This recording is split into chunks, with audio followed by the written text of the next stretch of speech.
Good evening, everyone. Tonight we're going somewhere quiet, somewhere dim, somewhere lit by a single bare bulb hanging over a card table in the back of a shuttered storefront. We're going back to America in the 1920s, into the world of the Mafia, not the version Hollywood handed you in slow motion with a soundtrack, but the slower, sweatier, more anxious original. Men in heavy wool suits who never quite stopped watching the door. Men who counted money with hands that trembled just slightly, for reasons they never discussed out loud. Before we drift off together, if you're enjoying this kind of long, calm history journey, consider subscribing, only if it genuinely helps you unwind. A quiet thank you as well to everyone who leaves topic suggestions in the comments. This channel is shaped by you more than you probably realize. And if you'd like something to fall asleep to without a screen lighting up your face, this channel is also available in audio form for your evening walks or your last few minutes before sleep. Let us know in the comments where in the world you're listening from tonight and what time it is where you are. Now settle in. Dim the lights if you haven't already. Let your shoulders drop from your ears, and let's slip gently into a single day, one ordinary, extraordinary day in the life of an American gangster in the 1920s. Pause here for a moment before we begin. Have you ever really wondered what that life actually felt like, underneath all the fedoras and the fast cars? Was it thrilling, or was it mostly stomach ulcers and sleeplessness? Did these men ever truly rest, or did they lie awake doing arithmetic on who might want them dead by morning? Could you keep a secret so heavy that speaking it aloud would end in a shallow grave somewhere past the edge of town? Could you drive a truck loaded with stolen whiskey past a checkpoint of federal agents without your hands shaking on the wheel? Could you share a plate of food with a man who might, by the end of the meal, be either your closest friend or the reason you don't wake up tomorrow? Now imagine this. You open your eyes and it's 1925. You have exactly one good suit hanging on a nail. You owe money to a man whose name alone makes grown men go quiet. And somewhere below you, on the stairs, footsteps are climbing toward your door a little too early for anyone friendly. Let's begin. Waking up.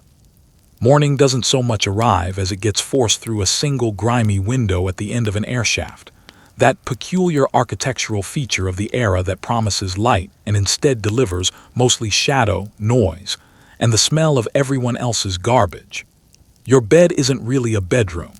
It's a corner of a shared tenement flat, curtained off if you're lucky, stacked with cousins and in-laws, and at least one relative nobody can quite explain the presence of. Privacy, as a concept, simply does not exist here.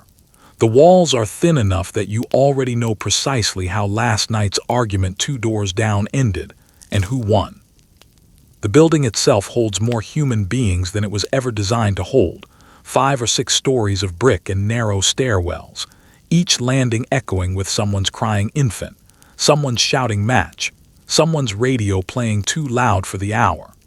You wake already a little exhausted, already faintly anxious, and this part never changes, already owing somebody money before you've even had a sip of coffee. There is one shared bathroom for what feels like the entire floor, and the queue outside at most mornings has the patience of a soup line and the tension of a poker table. You wait. You listen to someone inside taking their sweet time, blissfully unaware they are testing the goodwill of half a dozen tired, irritable neighbors. Losing your temper over it is unthinkable. Grudges in a place this crowded have long memories. And beneath everything, before your feet have even touched the floor, sits the debt. You always seem to owe somebody. Maybe it's the man 2 floors down who fronted you cash last month. Maybe it's someone considerably more frightening, based somewhere across town, who doesn't extend patience so much as intervals of silence before consequence. In this world, money isn't just comfort, it's armor. Being broke isn't embarrassing here. It's dangerous. And at 7 in the morning, lying there listening to the city grinding awake outside your window, you have precisely none of it. So you get up, because lying still too long in this line of work is how men get noticed by the wrong sort of people. Getting dressed. Getting dressed in this world is not vanity. It is a daily act of self-preservation. A man who looks poor looks weak, and weakness has a short shelf life in 1920s America. So you shrug into your one good suit, heavy wool, already damp with sweat by 9 in the morning, and you press the crease sharp enough that nobody looking at you would guess you haven't had a proper meal in 2 days. The suit is your entire argument to the world. It says you are connected, you are doing well, you are not a man to be pushed around lightly. Never mind that it's the only one you own, slowly wearing thin at the elbows from daily use. From 10 feet away in decent light, you look like a man of means. And in this business, the appearance of success is very nearly the whole of the job. Wool, of course, was never designed for a New York summer with no air conditioning and no mercy. By lunchtime, you're sweating clean through the shirt. By evening, the jacket too.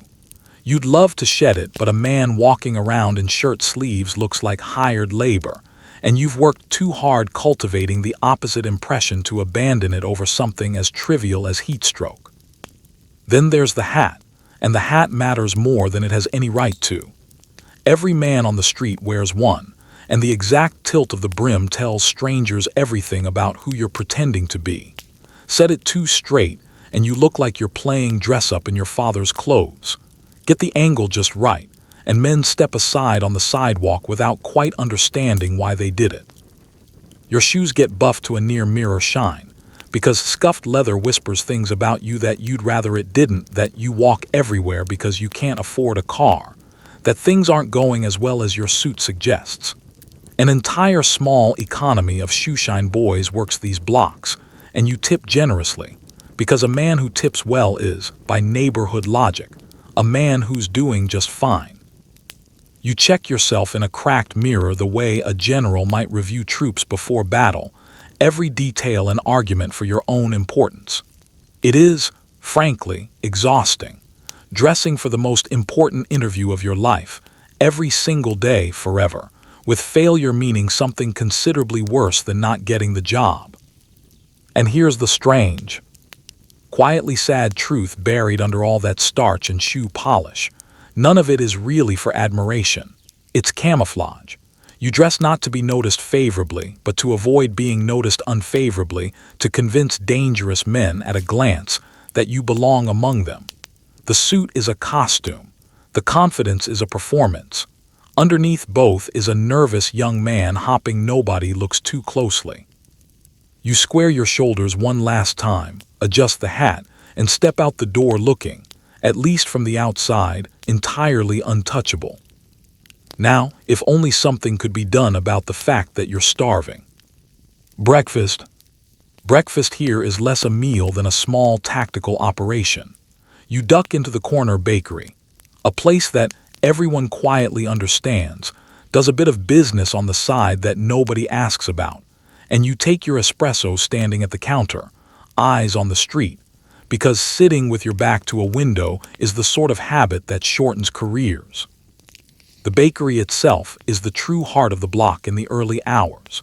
The smell of fresh bread and sugared pastry cuts straight through the general odor of horses and ambition that hangs over the street outside. The woman behind the counter has known you since you were small enough to be carried in on someone's hip. She almost certainly has a fair idea of what you do for a living these days, and has decided, wisely, that it is none of her concern.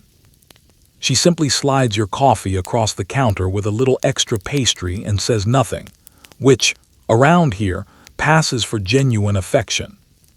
The espresso itself is less a beverage than a small violent ritual, dark, bitter, gone in 3 or 4 scalding swallows among men who all have somewhere urgent to be. It is nothing like the leisurely, milk-heavy coffee of a modern office worker. This is fuel taken fast, taken seriously, hitting your system like a starting gun. Even here, over something as harmless as a pastry, the old instincts never fully switch off. You choose your spot without thinking about it anymore. Back to the wall, clear sightline to the door, a view of the street. It has stopped being a decision and become simple reflex, the way an ordinary person glances both directions before stepping off a curb, except your reasons carry considerably more weight. For a few minutes, chewing something sweet and warm, you almost feel like an ordinary man having an ordinary morning. The kind who worries about deadlines rather than whether the fellow across the street has been standing there a beat too long. It's a nice feeling. It lasts roughly as long as the pastry does. Conversation, such as it is, avoids anything of substance. Everyone greets everyone. Everyone claims things are fine, quiet, no complaints regardless of how spectacularly untrue that might be. Talking real business here would be reckless. You never know whose cousin works a desk downtown.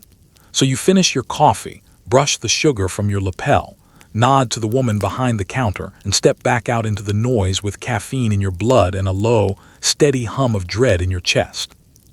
Where you come from.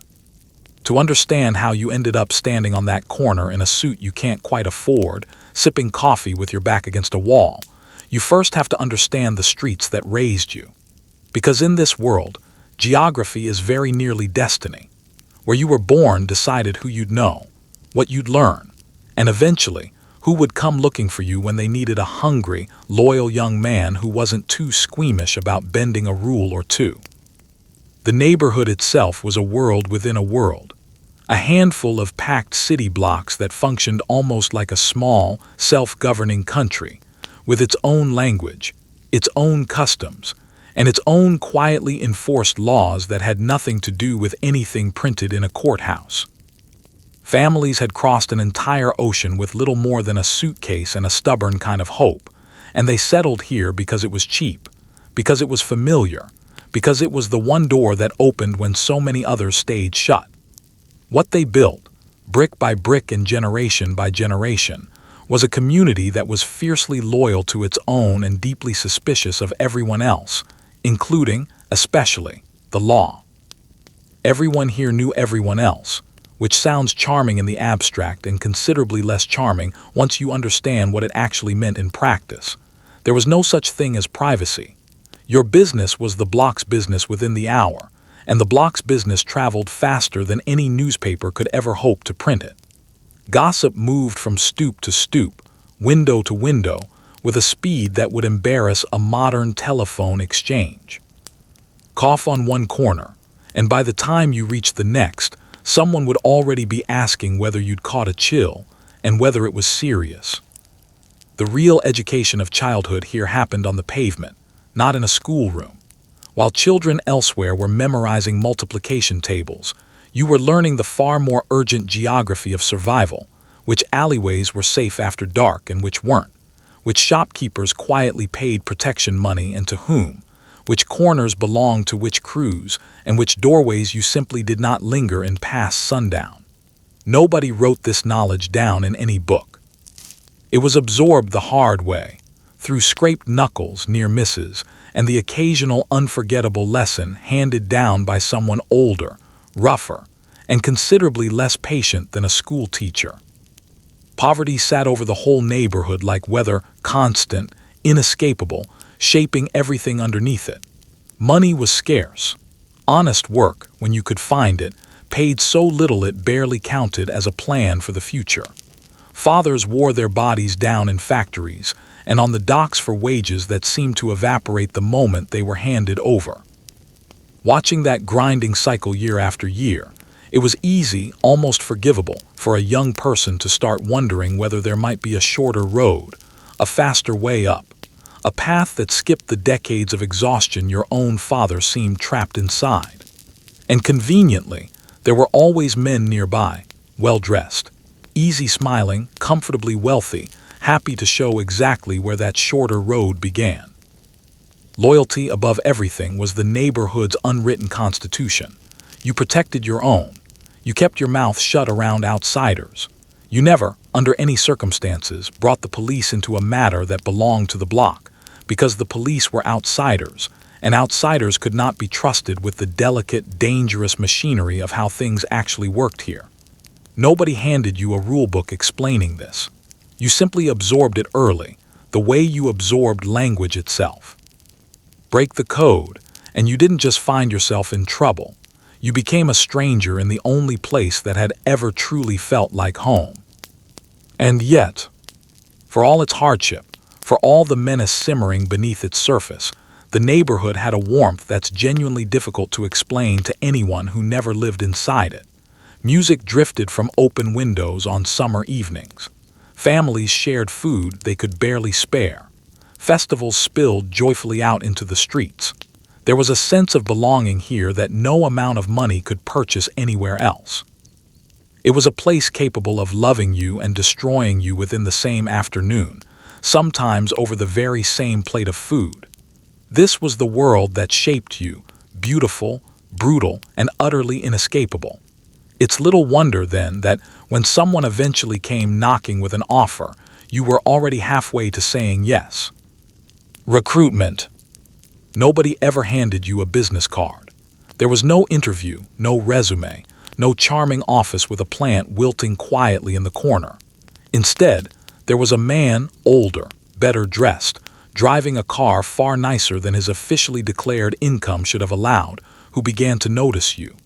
Maybe he'd seen you win a fight you had no business winning. Maybe he'd seen you stay quiet under pressure when a lesser kid would have cracked. Maybe he simply clocked a hungry young person, tired of being poor, not particularly afraid of a little risk. Whatever it was, he marked you the way a talent scout marks a promising player. And one day he called you over, rested a friendly hand on your shoulder, and asked, almost casually, whether you'd like to earn a little money. The early jobs were almost insultingly small. Carry this envelope and don't look inside it. Stand on this corner and let someone know if a uniform walks past. Deliver a message from one man to another and then forget, immediately and permanently, that you ever carried it. None of it felt like crime, not really. None of it kept you up at night. It felt, if anything, less like joining the underworld and more like being quietly adopted by a wealthy, faintly mysterious uncle who always seemed to have cash on hand and never seemed to work an honest job for it. And the money, modest as it genuinely was at first, changed something fundamental. For the first time in your life, you had a little something in your own pocket that you had earned with your own hands. You could slip your mother a few extra dollars toward the rent. You could finally buy that suit. You could walk down your own street feeling like somebody, instead of just another face in a crowded stairwell. That feeling, it turns out, is more addictive than almost anything else on earth, and the men recruiting you understood that perfectly well. They weren't just paying you for small errands. They were showing you a version of yourself you very much wanted to keep being. The trap, and make no mistake, it absolutely was a trap, worked by degrees so small you barely noticed them individually. This week it's a package. Next month it's collecting on a debt somebody owes. The month after that, it's standing a few feet behind the man collecting the debt, arms folded, doing your best impression of someone not to be trifled with. The line you swore to yourself you'd never cross has a curious habit of quietly moving, one small step at a time, so gradually that you never quite notice the precise moment you became the very thing your mother spent years praying you'd never become. By the time you understood, really understood, what you become part of, walking away was no longer on the menu. You knew too much by then. You'd seen faces. You'd carried secrets men would kill to keep buried. A person carrying that much knowledge doesn't get to simply hand in his notice and move on. He isn't a former employee anymore, he's a loose end, a liability, a problem with a fairly obvious and permanent solution. The door that had seemed so welcoming on the way in turned out to lock only from the inside, and only they held the key. So you stayed, partly because staying was survival and leaving looked a great deal like suicide, and partly, if you're honest with yourself in the dark, because some stubborn corner of you still enjoyed the money, the respect, the small electric thrill of finally being someone who mattered on your own street. You told yourself you'd get out once you'd saved enough. You told yourself you were smarter than the men who'd already been swallowed whole before you arrived. Nearly everyone tells themselves exactly that. Almost nobody manages it. The oath, family, loyalty, silence. Eventually, they don't just expect your loyalty, they ask you to make it formal, permanent, sealed with an oath heavier than any signed contract could ever be. And it's worth pausing here to talk about loyalty itself, because in this world it functions less like an employee handbook and more like an invisible chain fastened quietly around your neck. You don't join a company here. You join a family. And family may be the single most dangerous word in the entire language, because it takes the deepest, warmest bond a human being can imagine and wraps it tightly around a criminal enterprise until the two become almost impossible to pull apart. These men are not your coworkers. They are your brothers, your fathers by choice rather than blood, and you are expected to love them, defend them, sacrifice for them exactly as you would for real kin. And like real family, they can wound you in ways no stranger ever could. Loyalty outranks everything more than money, more than raw skill, more than sheer intelligence. A brilliant man who can't be trusted is worthless and likely doomed besides.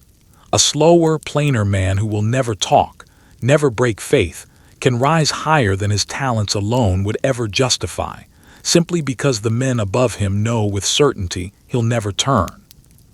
In a world with no courts, no contracts, no legal mechanism to enforce a single promise, loyalty is the only glue holding the whole fragile structure together. And it is guarded with a ferocity that would almost be admirable if it weren't quite so lethal. Then there's silence, the true sacred vow underpinning everything else. You do not talk. Not to the police, not to reporters, not to your closest friends, not to your own wife, not to a priest in a confession booth, not to anyone about anything ever. This wall of silence is what protects the entire structure and everyone inside it from the world beyond its borders. Imagine being asked to keep the most important secret of your life forever, under penalty of death, with absolutely no vacation days. The pressure of carrying that much silence for that many years does something to a man's mind that no amount of money will ever quite repair. Obedience flows strictly upward in one direction only. The men above you give the orders, you carry them out. You do not ask why. Questioning is dangerous. Hesitating is dangerous. Offering a better idea, depending entirely on the mood of the man you're offering it to, might be the most dangerous thing of all. It is, in a sense, the worst workplace hierarchy imaginable, where a poor performance review isn't a stern talking to, but a permanent and final one, and where climbing the ladder requires you to never, ever appear to want the next rung quite as badly as you actually do. And the punishments, when they finally arrive, are designed as much for the watching crowd as for the man on the receiving end. The point of making an example out of someone who broke faith isn't only to remove him, it's to remind every single person watching exactly what happens to those who do. Fear, applied liberally and in public, becomes simply another management tool. You don't need to have witnessed one of these lessons firsthand. The stories alone do the job, sitting quietly in the back of your mind like a permanent, unpaid tenant who never quite leaves. So you swear yourself to this family, this loyalty, this silence, and in doing so, you trade your freedom for belonging, and your future for a kind of protection that only ever lasts as long as you remain useful. It feels powerful in the moment, being folded into something larger and more feared than yourself. It's only later, on the sleepless nights, that the true cost of the arrangement becomes clear. Prohibition. Now let's talk about the reason you have any money at all, prohibition. In 1920, the United States decided with genuine conviction that alcohol was the root of most of society's problems, and banned it outright, a bit like banning breathing and expecting full cooperation. Overnight, a perfectly ordinary, perfectly legal product became illegal, wildly profitable, and almost by accident, entirely controlled by men exactly like you. The reasoning behind it, to the reformers pushing for it, had felt genuinely noble. For decades they had argued that drink destroyed families, ruined honest workers, and quietly rotted the fabric of society from the inside out. They weren't entirely wrong. Either drinking really had wrecked plenty of lives. So the country passed a sweeping ban, congratulated itself on a new era of moral improvement, and settled in to enjoy the results. What it got instead was one of the most spectacular failures of good intentions in modern history, because nobody in charge seemed to grasp the most obvious flaw in the plan. Banning something people desperately want does not make them stop wanting it. It simply pushes the entire business into the shadows, where there are no rules, no taxes, and absolutely nobody checking the quality of what's being sold. The demand for alcohol didn't vanish on the day the law took effect. If anything, forbidding it only made it more appealing, wrapping every ordinary evening drink in a small, thrilling cloak of rebellion. And that thirsty, entirely legal public suddenly became your customer base overnight: doctors, lawyers, bankers, even the occasional politician who had voted enthusiastically for the very ban he was now quietly violating. The money that poured in wasn't a trickle. It was a flood, an ocean of cash so vast that the men who controlled it went from small-time neighborhood toughs to powers that could rival the government itself.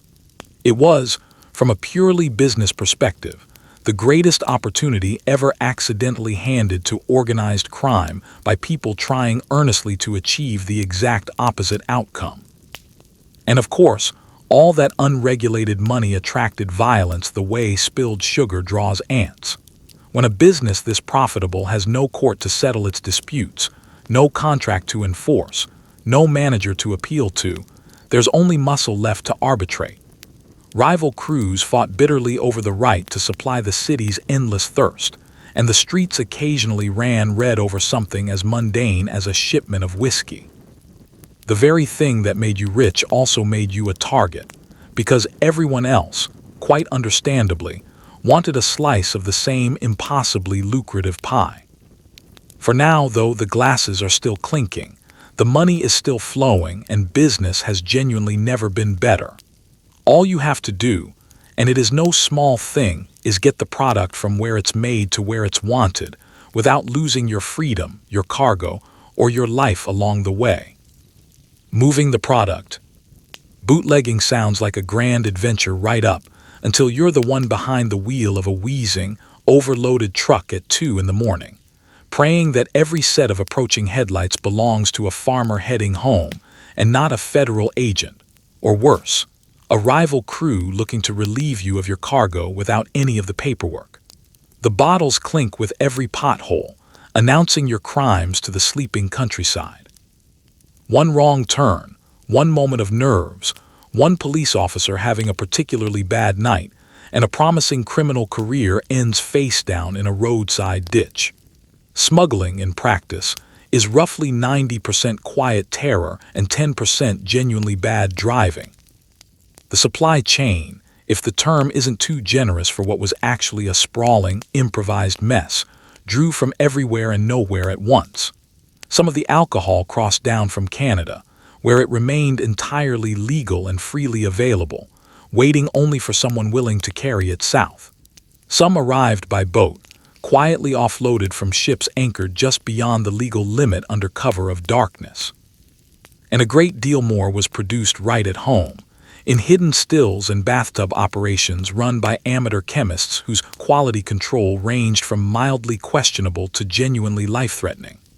Your job, the whole of it, was to collect this alcohol, move it, and deliver it, all without drawing the attention of anyone wearing a badge or nursing a grudge. The vehicles themselves were a headache of their own. You were often driving trucks that had already seen better decades, groaning under the weight of clinking cargo, wheezing their way down roads never designed for a high-speed criminal getaway.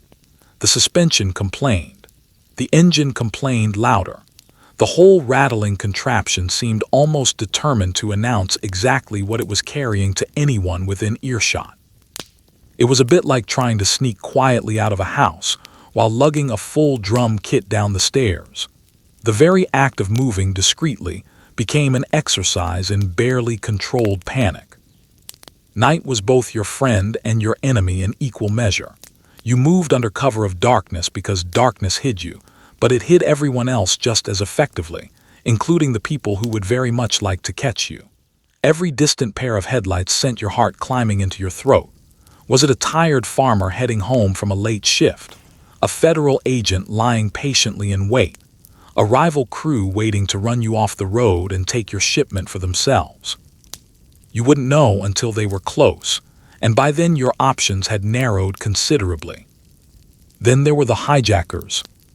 One of the great bitter ironies of the entire trade.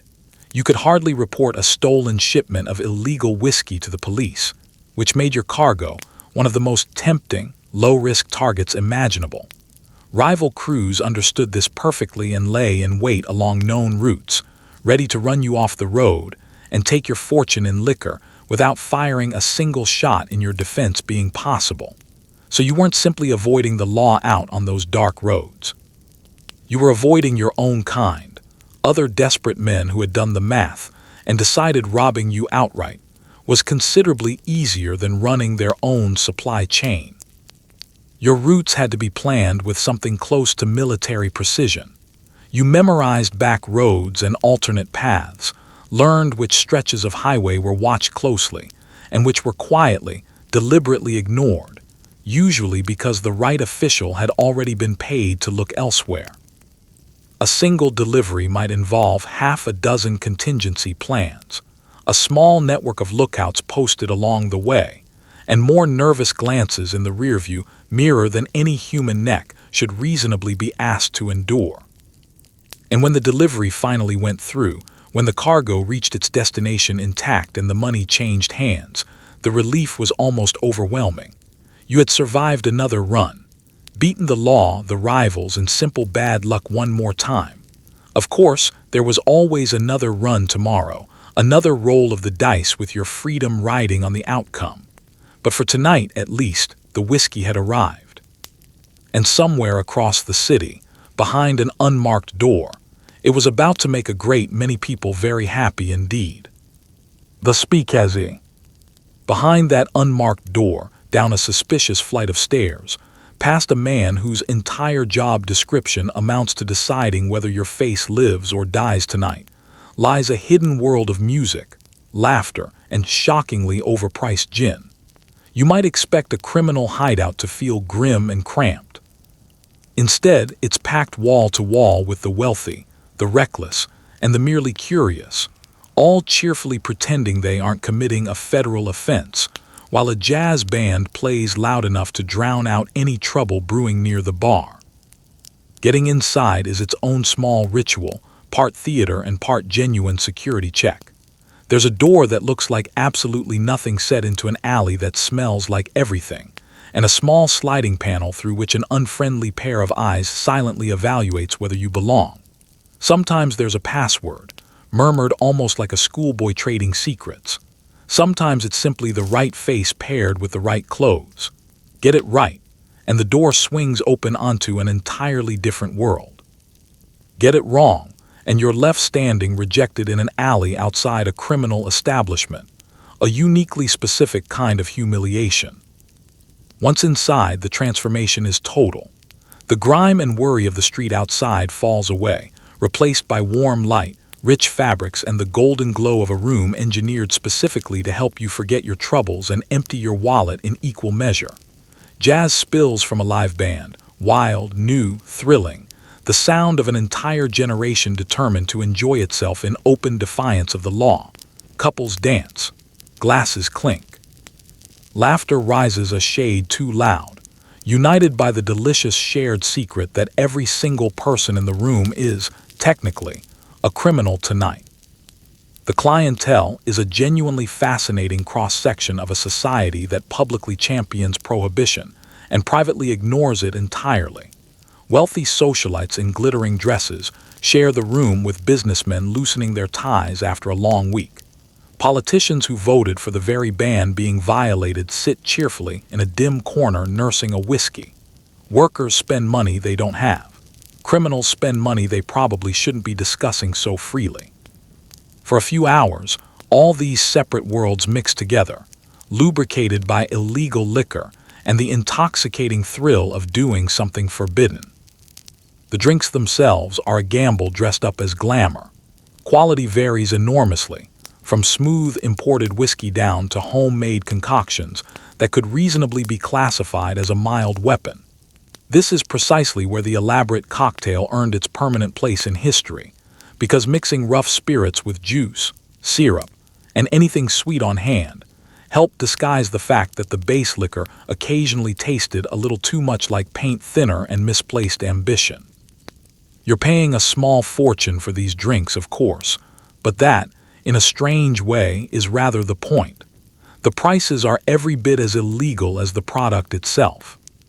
For you working this world from the supply side, the speakeasy is where the money finally comes home. All that smuggling, all those terrifying midnight drives, all that carefully managed risk, it exists to fill these glasses in this hidden room, night after night. You watch the cash flow across the bar and feel a certain grim satisfaction. This is the visible payoff for an entirely invisible and genuinely dangerous supply chain.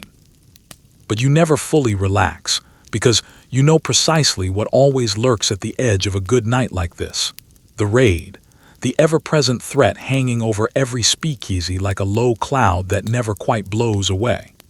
At any moment, police who haven't been properly paid, or federal agents who simply can't be bought at any price, might come crashing through that unmarked door.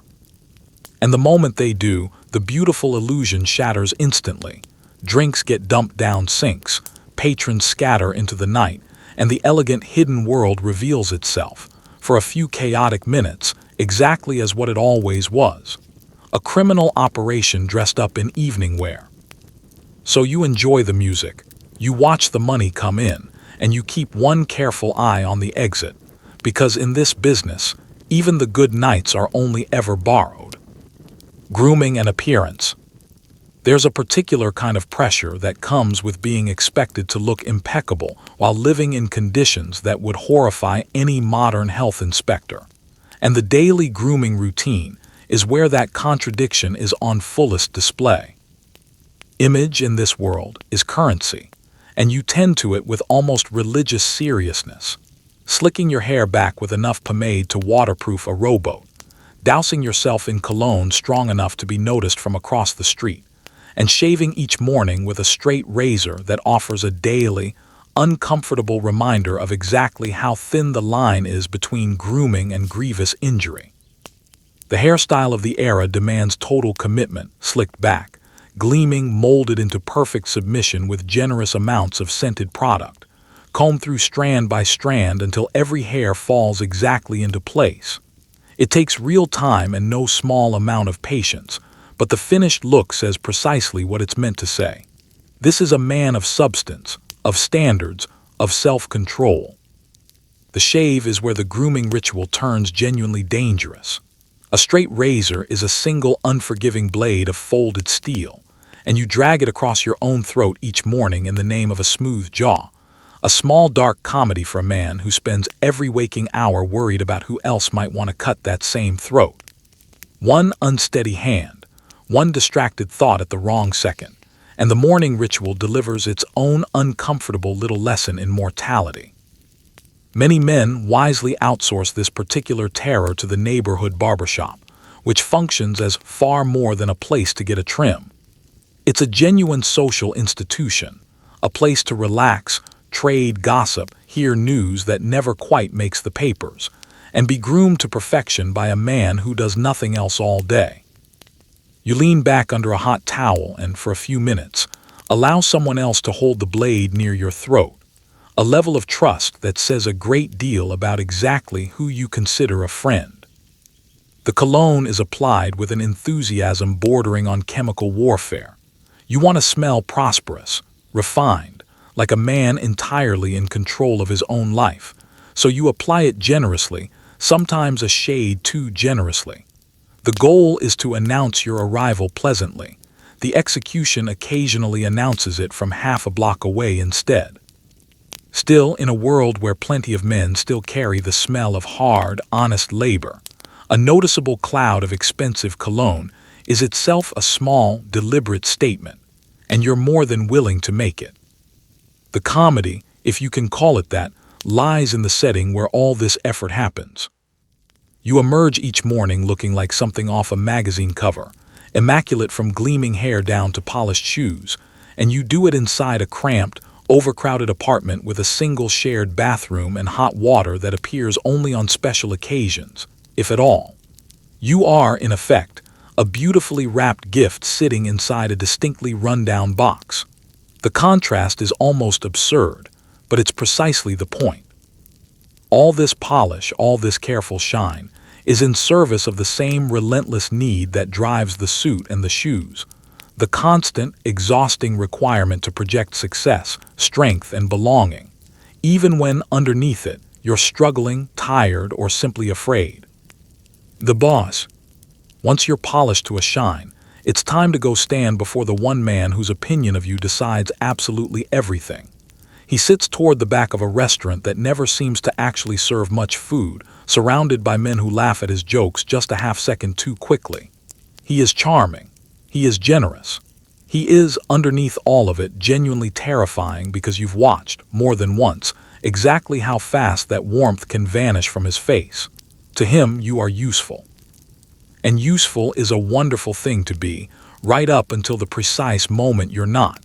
He knows this about himself. It has never once troubled his appetite.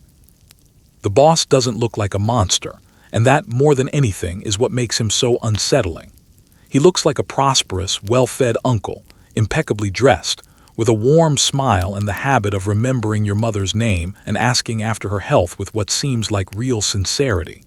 He buys rounds of drinks for the whole room. He quietly hands cash to struggling families in the neighborhood and is praised, entirely genuinely, as a generous benefactor. By nearly every visible measure, he is a beloved and respectable pillar of the community, which happens to be a brilliant disguise for exactly what he actually is underneath. His court, because that is genuinely what it functions as, gathers around him wherever he chooses to sit. Men lean in to catch his every word. They laugh at his jokes with a speed and volume that has very little to do with whether the joke was actually funny. They compete quietly, constantly, for even a flicker of his attention, because his approval is the closest thing to safety this world has to offer. It is not unlike watching courtiers flatter a king. If that king could have you quietly killed over a poorly timed comment, and nobody would ever go looking for the body. His power is total, and it is almost never spoken aloud. He rarely needs to raise his voice or issue an explicit threat, because everyone in the room already understands, without being told, exactly what he's capable of. A slight change in his expression can silence an entire table. A single quiet word can end a career or a life. He built this authority patiently, over years, brick by careful brick, and now he wears it as easily as a well-tailored coat. You feel it the moment you step into his presence, a subtle pressure in the air that keeps everyone around him just slightly off balance. And yet the relationship is genuinely, uncomfortably complicated, which is precisely what makes it so dangerous to your own peace of mind. The boss can be truly kind. He can be generous, protective, even fatherly, looking after his men and their families in ways that inspire real, lasting devotion. You might find yourself genuinely loving him, grateful for his patronage, eager to earn even a scrap of his praise. This affection isn't entirely manufactured either, which is exactly the trap. It makes it that much harder to remember that the same man who buys your children a Christmas gift would sacrifice you without a flicker of hesitation the instant it served his interests to do so. Because underneath all the warmth sits one iron rule: to the boss, you are ultimately a resource. A valued one, perhaps. A useful one, certainly, for now. But a resource all the same. As long as you remain profitable, loyal, and low risk, you are cared for. The moment you become a liability, a threat, or simply an inconvenience, the calculation shifts instantly, and no amount of past loyalty, no number of shared meals, will save you from the outcome. He didn't rise to where he sits by being sentimental, and he has no intention of losing his position now by suddenly becoming so. So you serve him with a strange, unresolved mixture of love and fear that never quite settles into either one. You laugh at his jokes. You carry out his instructions without question. You bask quietly in his approval when it comes your way. And you never, ever forget what lies beneath the charm. It's an exhausting way to relate to another human being, this constant blend of devotion and dread. but it's the only way to survive comfortably inside his orbit, and his orbit happens to be the only place in this world worth being. Ambition and the hierarchy. Now let's talk about ambition, that quiet, persistent little voice insisting you deserve more than you currently have. In this world there is a ladder, and everyone on it is trying to climb, but the rungs are slick with the ambitions of men who didn't quite make it to the top. You start out as nobody, an errand runner, a face lost in the crowd. If you're smart, loyal, and reasonably lucky, you rise. If you're too ambitious, too visible, or a little too clever for your own good, you rise briefly, and then you simply disappear. The structure is remarkably rigid for an organization built entirely on illegal enterprise. There's a clear chain of command with the boss at the very top, and beneath him, layer upon layer of men, each with a defined rank, defined responsibilities, and a defined slice of the profits. At the very bottom sit the newcomers, runners, lookouts, general errand boys handling the small, thankless tasks nobody else wants. Above them are the soldiers, the dependable men who carry out the real work of the organization. Above them again sit the trusted lieutenants, managing entire crews and answering directly to the man at the top. It is, in essence, a corporate organizational chart drawn quietly in blood. Rising through these ranks requires a very particular combination of qualities, and raw talent turns out to be only a small part of the equation. Loyalty matters far more than skill ever could. Discretion matters more than raw intelligence.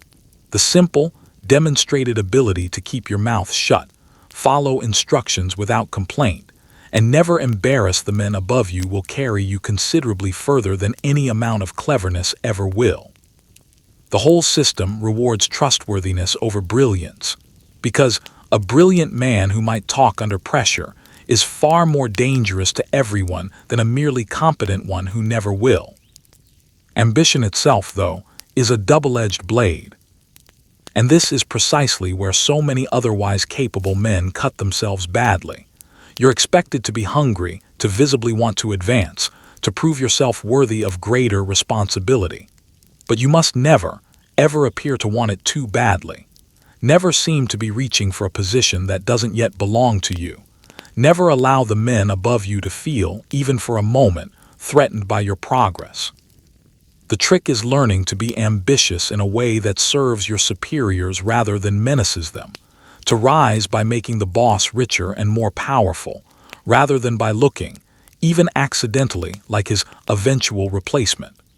Get that delicate balance wrong, and your own ambition becomes the very thing that ends you.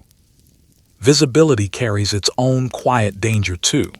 In an ordinary career, being noticed is generally how you get ahead.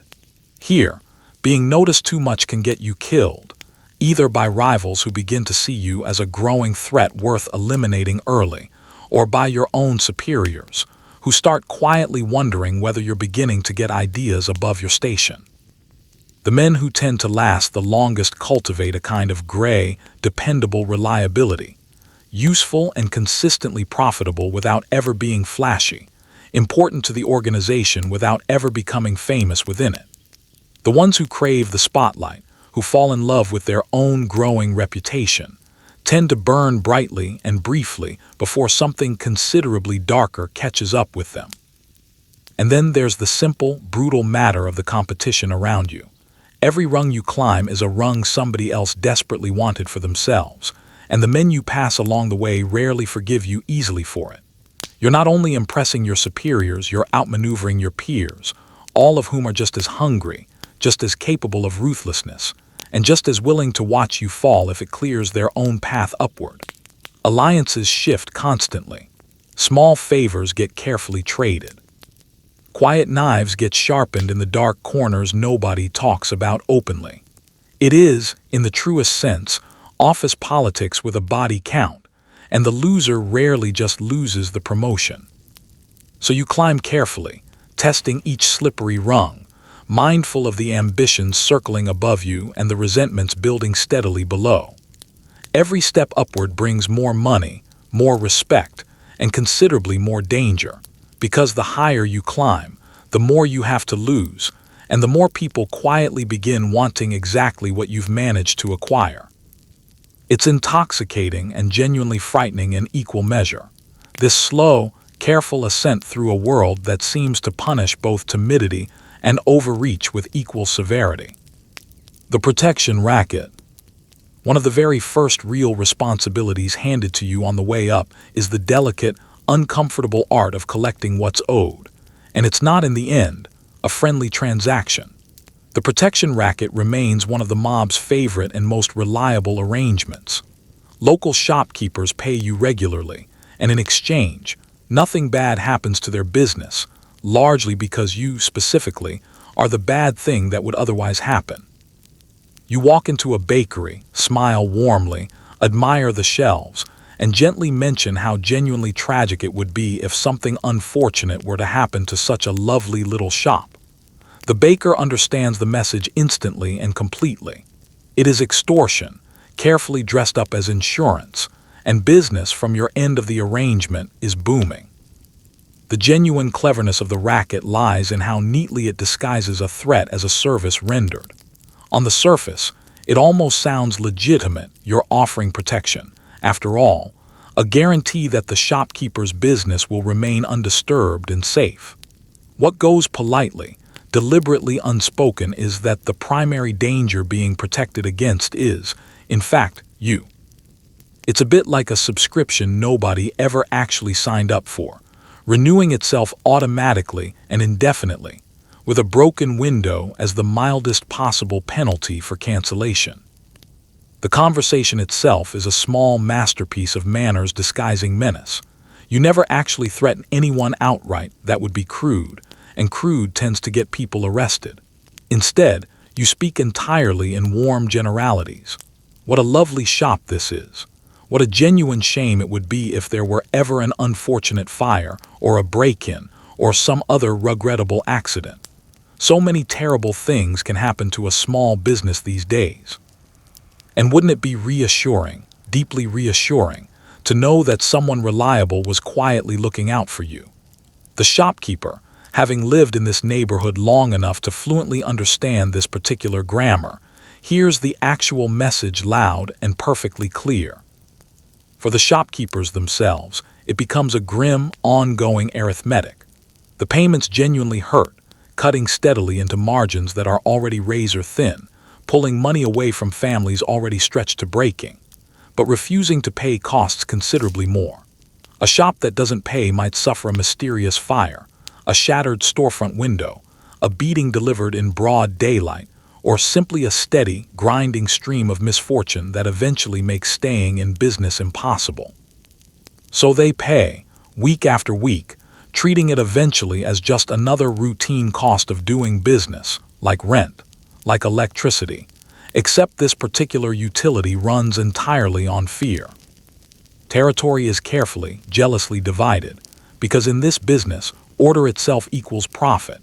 Each crew controls certain streets, certain blocks, certain establishments, and these invisible boundaries are respected with the seriousness of international borders. Collecting from a shop that belongs to another crew's patch is a serious provocation, an act of war that risks exactly the kind of open violence that's genuinely bad for everyone's business. So you work your own patch faithfully. You know every shopkeeper by name.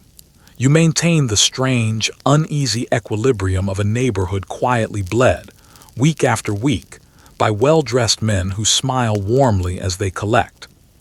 There's even a kind of performance to the whole ritual, a rhythm that becomes almost routine over time.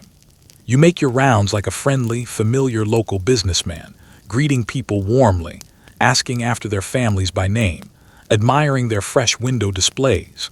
Money changes hands with a bare minimum of fuss, tucked discreetly into a folded envelope, slid quietly across a countertop. To an outside observer, it might look like nothing more than a well-liked neighbor stopping by to say hello. Only the faint tightness around the shopkeeper's eyes gives away the truth underneath. The quiet, practiced resignation of a person paying steadily for the simple privilege of being left alone. Rival gangs. Let's talk about the competition now, because you are very far from the only crew operating in this city. The whole town is carved up into territories with invisible borders that everyone respects, right up until the moment they don't. Rival gangs want exactly what you have: your corners, your customers, your steady flow of cash. And they are not remotely above using violence to get it. Every alliance in this world is temporary. Every truce is simply a pause between one round of trouble and the next. And every friendly nod exchanged with a rival on the sidewalk could be entirely genuine, or it could be the very last thing you ever misread.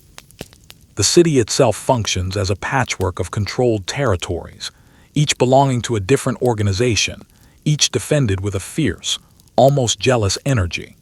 These borders don't appear on any official map anywhere, but everyone in the business knows them precisely, down to the individual street, sometimes down to the individual building. Cross into someone else's territory to conduct business without permission, and you've committed a provocation demanding a response. It's not unlike a nature documentary about competing predators. If those predators happen to wear tailored suits and settle their territorial disputes with automobiles and gunfire instead of teeth and claws. The competition at its core is fundamentally about money, as it very nearly always is. During Prohibition, profits run so enormous that every crew wants a larger slice, and the only real way to grow is to take that slice from somebody else. More territory means more speakeasies to supply, more shops to shake down, more corners under your control, and more cash flowing upward toward the top. So the pressure to expand never really lets up, and expansion almost inevitably means conflict, because there is no empty, unclaimed ground left anywhere in the city. Every valuable inch already belongs to somebody willing to fight to keep it. Alliances form and dissolve with dizzying, almost dishonest speed, and this may be the single most treacherous aspect of the entire arrangement. Today's cooperative partner is tomorrow's open enemy. Two crews might work together happily against a shared rival, only to turn immediately on one another the instant that rival has been dealt with. Deals get struck in good faith and broken without much ceremony. Truces get declared and then quietly violated within weeks. Genuine trust in the ordinary human sense barely exists here, because everyone fully understands that everyone else is ultimately always looking out for their own interests first. You learn quickly to treat every agreement as temporary and every friendly gesture as potentially strategic rather than sincere.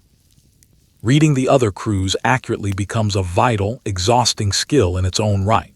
You spend enormous mental energy trying to understand their true intentions, their actual strengths, their likely next move. Are they quietly expanding? Are they weaker than they appear? Are they preparing to make a move on your territory this week or next? A single misread here can prove catastrophic. Mistake a genuine threat for empty posturing, and you're caught dangerously unprepared. Mistake a sincere, friendly overture for an incoming attack, and you might accidentally start a war that never needed to happen at all. It becomes a constant, high-stakes game of interpretation, played with incomplete information and genuinely lethal consequences for guessing wrong. The messages these rivals send one another are rarely delivered in plain words. A destroyed shipment, a beaten associate left in a doorway, a hijacked delivery truck, a body left somewhere specifically chosen to be found and understood. These are the true communications of the underworld, brutal, unambiguous, designed simultaneously to establish dominance, settle an old score, and warn firmly against any further overreach. You learn, over time, to read these messages the way other people read a morning newspaper, extracting precise meaning from a specific act of violence, understanding exactly what each grim delivery is meant to say, and to whom. And underneath all of it runs the constant, low-grade knowledge that any of these carefully managed tensions could erupt into open warfare at literally any moment. The peace between rival crews is always fragile, always provisional, always sitting just one insult, one misjudged ambition, or one honest misunderstanding away from total collapse. When it finally does collapse, the streets themselves become the battlefield, and the careful, painstaking map of respected territories dissolves overnight into chaos.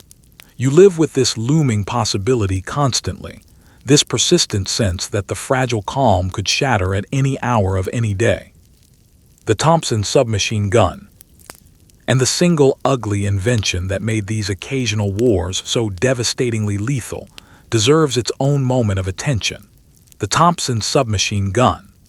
The so-called Tommy gun transformed ordinary street disputes into something closer to genuine war zones, spraying bullets with all the precision of a garden hose and all the subtlety of a passing thunderstorm. Disagreements that might once have ended in a simple fistfight suddenly ended, instead in shattered storefronts and screaming pedestrians caught in the crossfire. You carry your own protection everywhere now, because everyone else does, and in a world armed this heavily, being the one unarmed man in the room tends to be a very short-term arrangement. The Thompson had originally been designed for soldiers fighting in the trenches of the First World War, and it found its way into the hands of criminals with genuinely catastrophic results. It could fire an astonishing number of rounds within mere seconds, turning a single gunman into what was effectively a one-man storm of lead. It was compact enough to conceal beneath a long coat, and devastating enough to clear an entire room in a matter of moments. In the hands of the underworld, it fundamentally transformed both the scale and the speed of violence, taking conflicts that might once have been settled with fists, or at most a single well-aimed pistol shot, and escalating them into something resembling open combat in the middle of a public street. The real problem, from nearly everyone's perspective, including the shooters themselves, was the weapon's near-total lack of precision. Firing one of these was less like careful aiming, and more like pointing a hose in a general direction and hopping for the best. Bullets sprayed everywhere, through walls, through storefront windows, through parked cars, and occasionally through anyone unfortunate enough to be standing nearby at the wrong moment.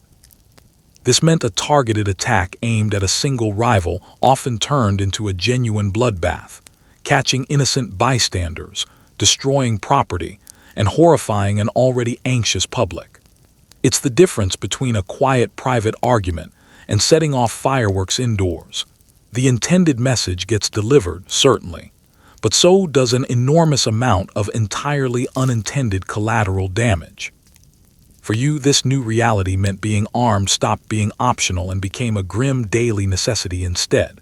When everyone around you is carrying a weapon, walking around unprotected amounts to a slow, quiet form of suicide. So you carry your own gun. You stay alert at all times. You accept on some level that violence could erupt at any moment in any place with almost no warning whatsoever. That constant state of readiness is genuinely exhausting. You can never fully relax. You can never quite stop scanning your surroundings. Never quite forget that the next car easing up beside you on the street might contain a man with a Tommy gun, and your name written somewhere on his list. The public consequences of all this available firepower proved impossible to ignore, and they gradually turned the tide of public opinion firmly against the entire underworld. In the earliest days of Prohibition, plenty of ordinary citizens had viewed bootleggers with a certain grudging sympathy, even something close to admiration, rebels providing a product everybody secretly wanted anyway. But as the bullets began flying more openly in public streets, as innocent bystanders got caught in the crossfire, as storefronts were riddled with holes and children found themselves endangered on their own sidewalks, that early sympathy curdled steadily into genuine fear and disgust. The romantic shine of the outlaw fades remarkably fast once his private war spills out onto your own front step.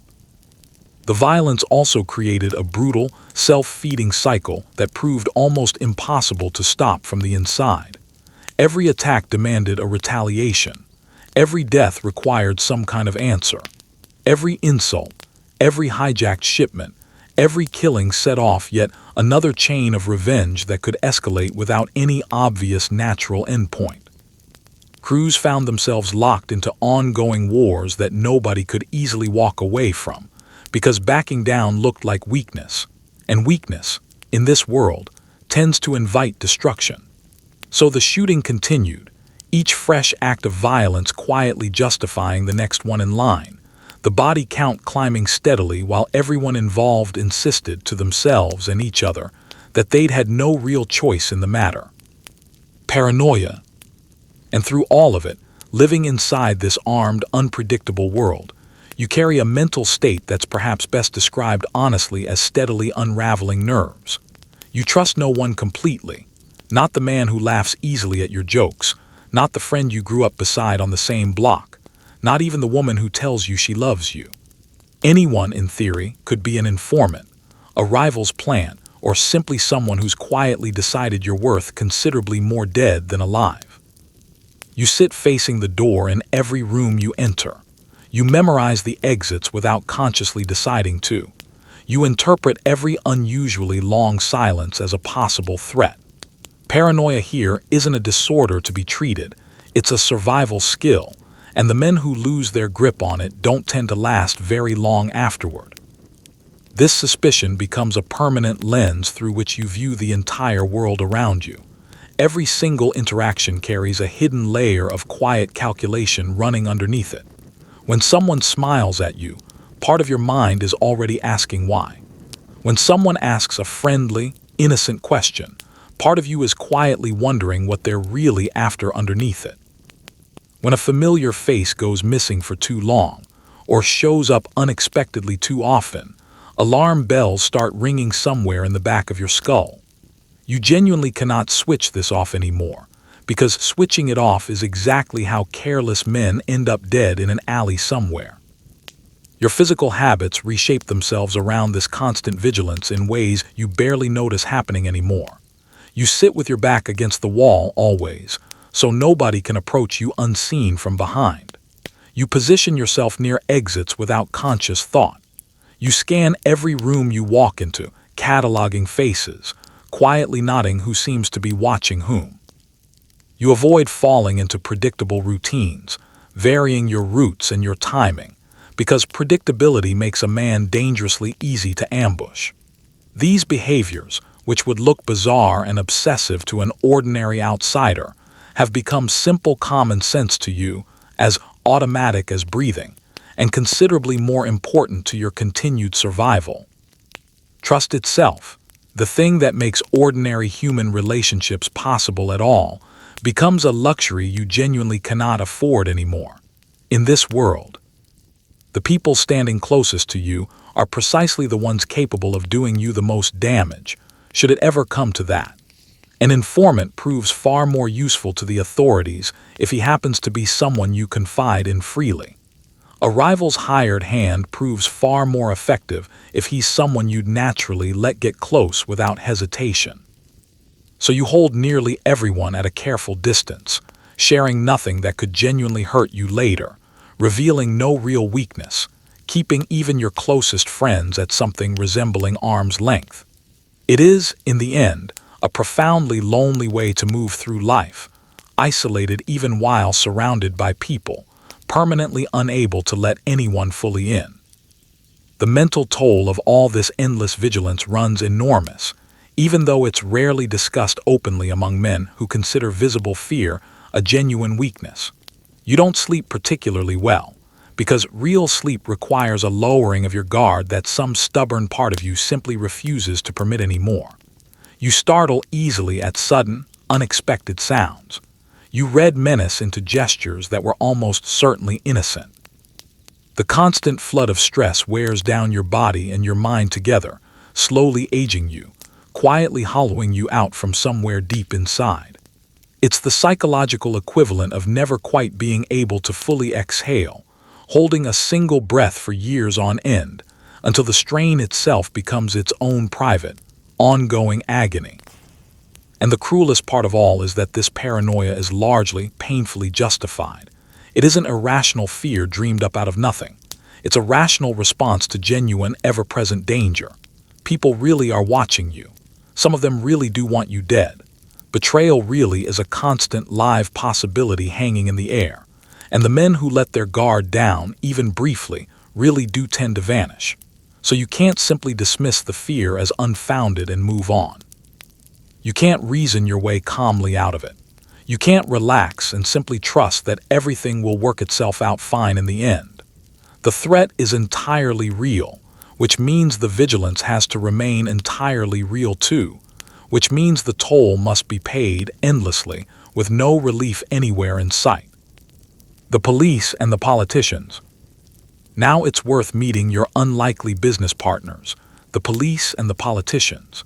In this world, the line between law and crime isn't so much a solid wall as it is a revolving door with a genuinely friendly doorman standing beside it. Officers pocket envelopes in exchange for looking the other way at exactly the right moment. Judges quietly accept gifts in exchange for paperwork that mysteriously goes missing. Politicians shake your hand warmly in private, denounce men like you passionately in public speeches, and then cash your campaign contribution without a flicker of visible discomfort. It's a beautiful, thoroughly rotten arrangement in which everyone involved gets paid and nobody involved stays clean. The law, from where you're standing, isn't really your enemy at all. It's simply another line item in your monthly expenses.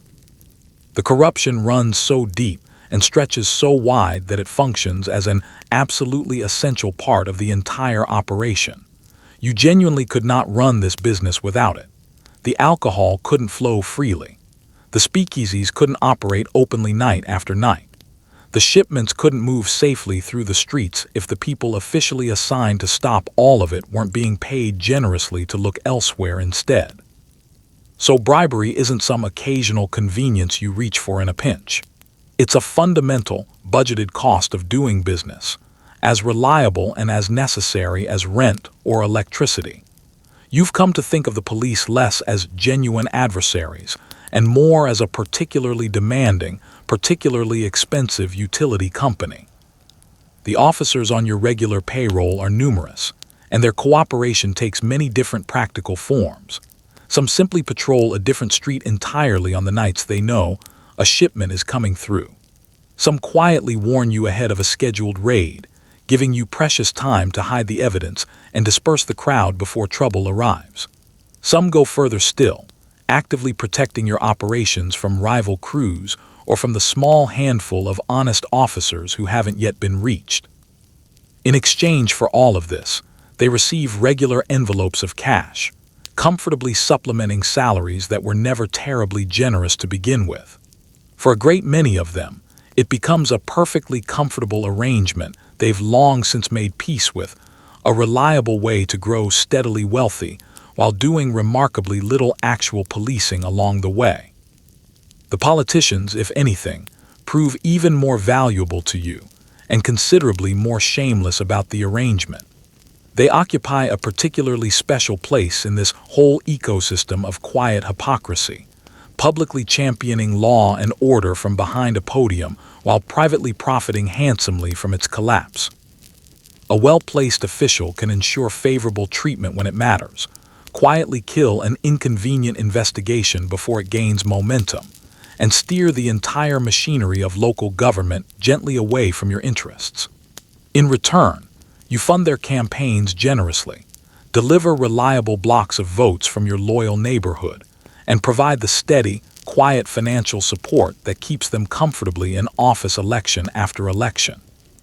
It's a partnership built entirely on mutual benefit and mutual dishonesty, and it works remarkably well for everyone seated at the table, except, of course, for the general public footing the bill.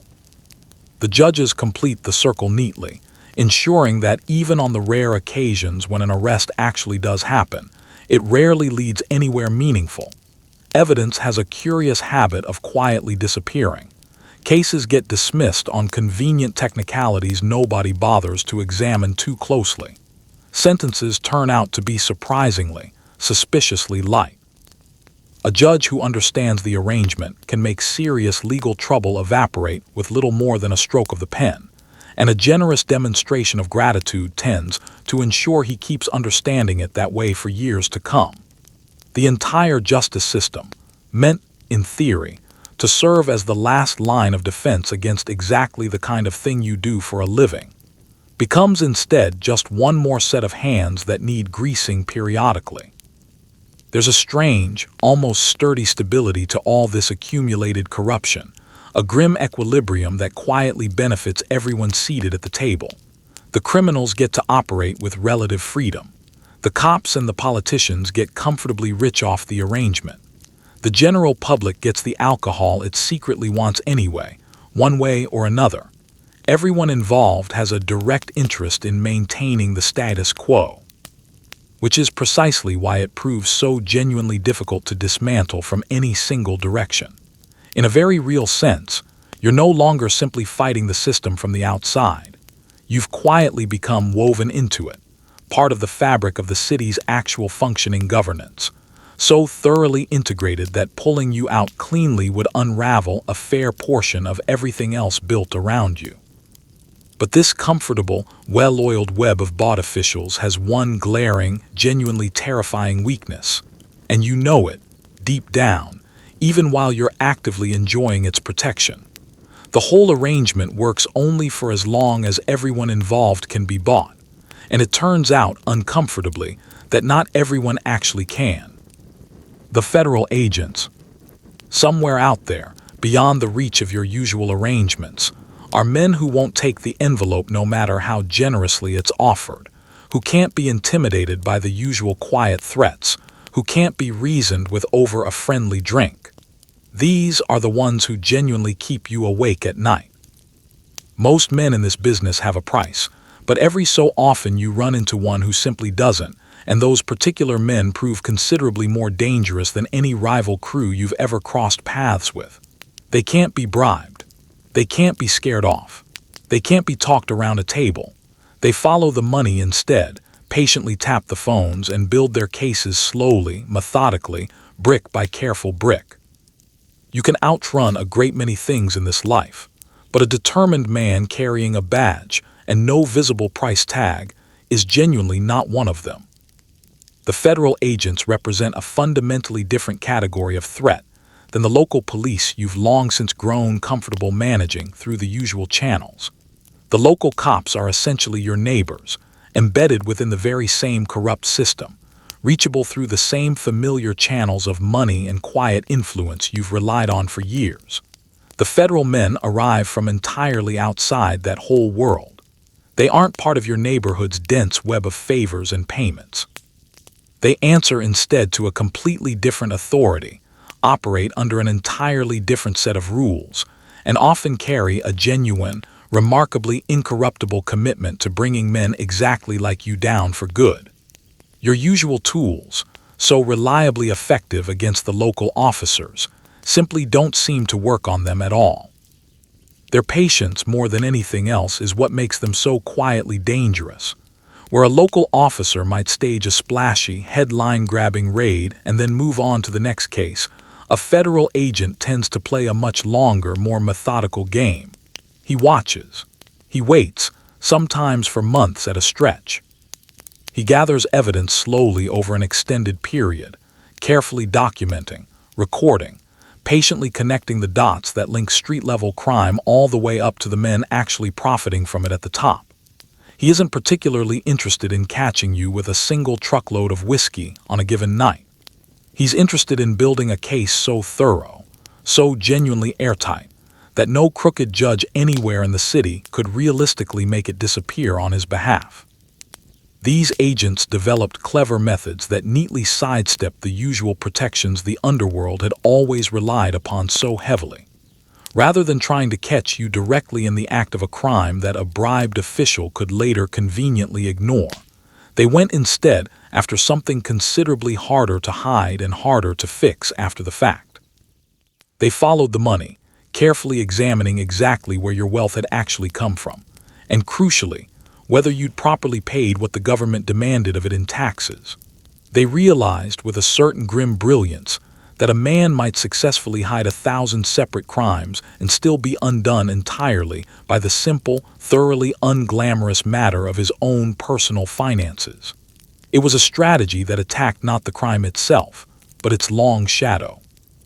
The sheer incorruptibility of the very best of them felt almost otherworldly to a man who had built his entire worldview on the reliable assumption that enough money solves absolutely any problem.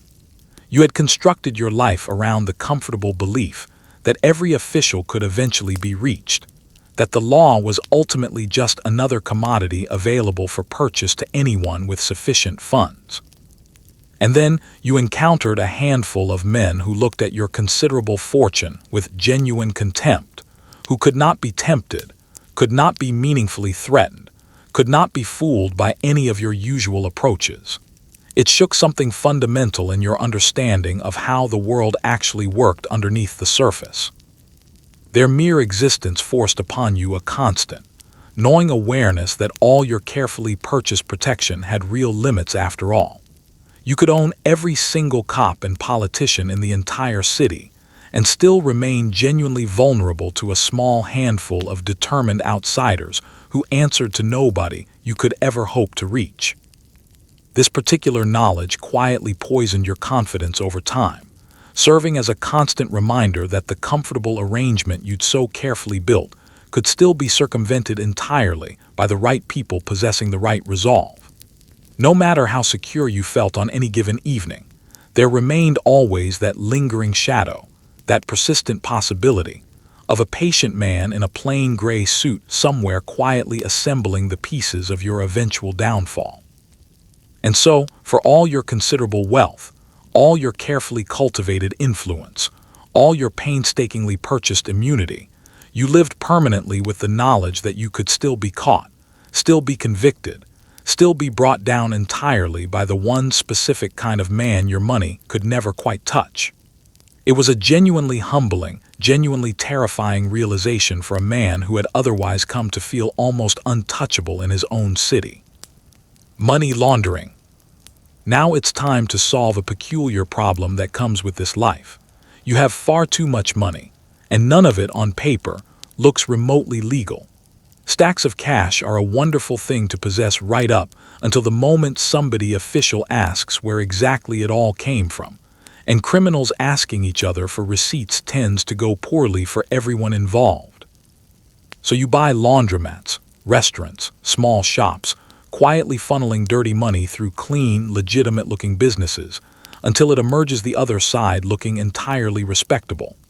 It's tedious, unglamorous work. It's also genuinely clever, and it happens to be the least exciting part of the entire criminal enterprise, which is exactly why the careful, disciplined men take it seriously, and the reckless ones so often end up serving time in prison because of it. On the surface, it sounds like a rather wonderful problem to have, this sudden excess of illegal cash, until you actually understand the danger it quietly represents. A man holding a modest, legitimate job and a genuine fortune in cash raises immediate, awkward questions the moment anyone official starts looking closely. How exactly did you afford that house, that car, that entire comfortable lifestyle? Where precisely does all the money come from?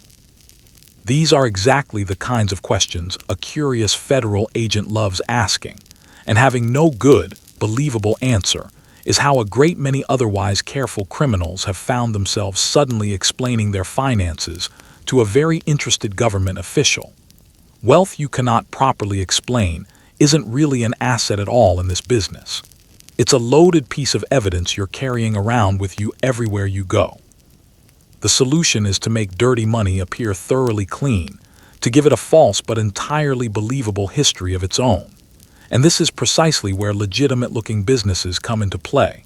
You buy or establish enterprises that deal heavily in cash, places where it's genuinely difficult for anyone to prove exactly how much money actually came through the front door on any given day. A busy restaurant, a laundromat, a lively nightclub, a shop with steady, unpredictable foot traffic. You simply mix your illegal profits quietly into the legitimate daily takings, reporting considerably more income than the business actually earned, and dutifully paying taxes on the full, inflated total. The dirty money emerges from this careful process looking exactly like honest profit, complete with a plausible paper trail to back it up. There's a real, if entirely unglamorous, skill involved in doing this well, and the men who genuinely master it become worth their weight in gold to the organization. The numbers all have to remain believable at every step. A small laundromat can only plausibly generate so much legitimate income in a given month, so you can't push too much money through it at once without arousing exactly the kind of suspicion you're trying to avoid. Everything has to balance out cleanly, has to hold up convincingly under scrutiny, has to tell a consistent and entirely reasonable story from start to finish. This is patient, careful, deeply boring work, the accounting side of crime, and it lacks entirely the thrill and glamour that draws so many men into this life in the first place, which is precisely why so many otherwise successful criminals grow careless with it and pay a genuinely terrible price down the line. The exciting parts of the business, the smuggling runs, the speakeasies, the visible displays of power, are easy to focus your attention on. The dull, meticulous work of properly hiding the money seems comparatively unimportant, right up until the moment it suddenly becomes the only thing that matters at all. Plenty of men who could successfully evade nearly every other kind of trouble were eventually undone by their own finances, caught not for the violence, not for the bootlegging itself, but for the simple, unglamorous failure to properly account for their impossible personal wealth. The dull, boring detail turned out in the end to be the fatal one. The family table.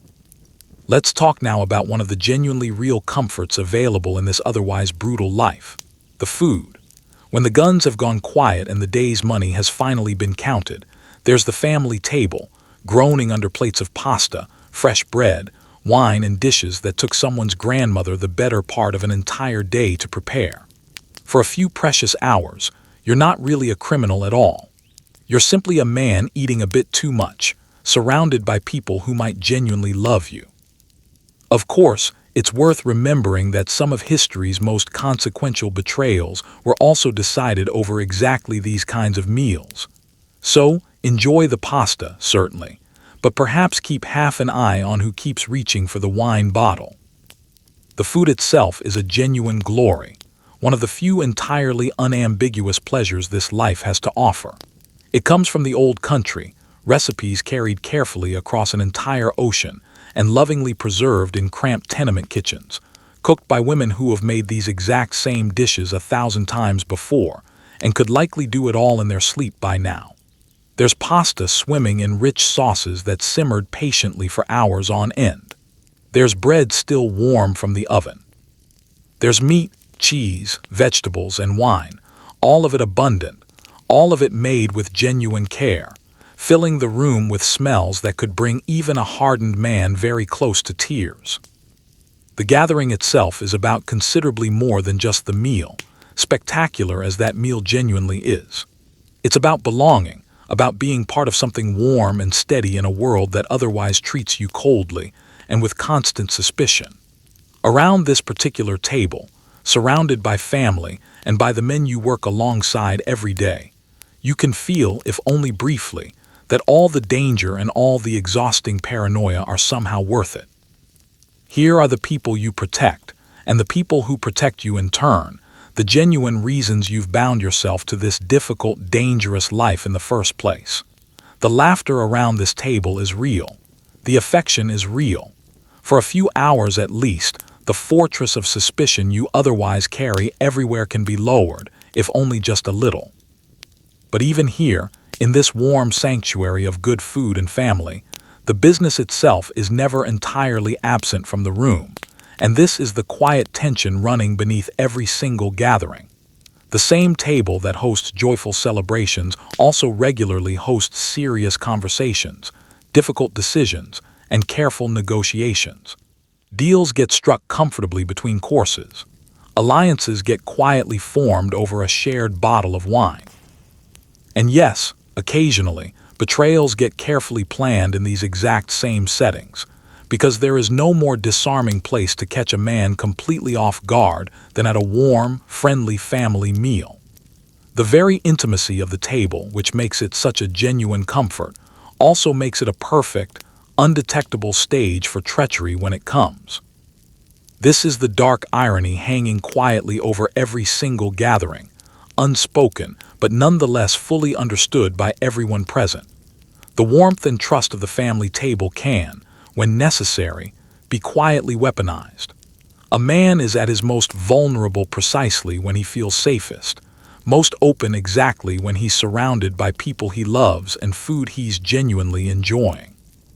Some of the most shocking betrayals in the history of this entire world happened over meals exactly like this one, carefully planned by men who smiled, ate heartily, and raised their glasses in a toast, even as they quietly arranged the downfall of someone sitting right beside them. The women of this world. It's worth pausing here to talk about the women who lived alongside all of this without ever sharing in any of its so-called glory. Wives who learned early on not to ask questions, who kept steady homes and raised children while carefully pretending not to notice the blood quietly attached to the money.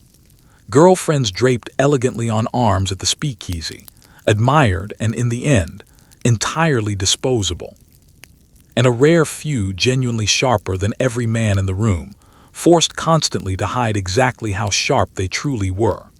Their lives amounted to a careful, ongoing performance of not knowing, not seeing, and never asking, because simple curiosity in this world carried real, tangible risk. The wives occupied perhaps the strangest position of all, bound by marriage to men whose actual work they were, by unwritten rule, forbidden to fully understand. A wife knew, of course. She was nobody's fool. She saw the money arriving without any obvious honest labor behind it, the strange men who came to the door at unusual hours, the tension her husband carried home night after night, the weapon he never quite managed to hide well enough. But knowing something privately and openly acknowledging it were two entirely different matters, and survival required a genuinely masterful, lifelong performance of blissful ignorance. She learned over years to look without truly seeing, to overhear without genuinely listening, to build a careful wall between the man who sat and ate at her table each evening and the man who did whatever it was he actually did out on the street. Running the household under these particular conditions demanded a resilience that rarely got noticed by anyone, let alone properly praised. She raised the children. She managed the entire home. She maintained careful appearances for the watching neighbors. And she did all of this while married to a man who might not come home some particular night, or might come home fundamentally changed, or might bring real danger straight through the front door at any given moment without warning. She lived permanently with a constant, low hum of dread, the persistent knowledge that her family's comfort rested entirely on a foundation that could collapse suddenly into violence or imprisonment at any time.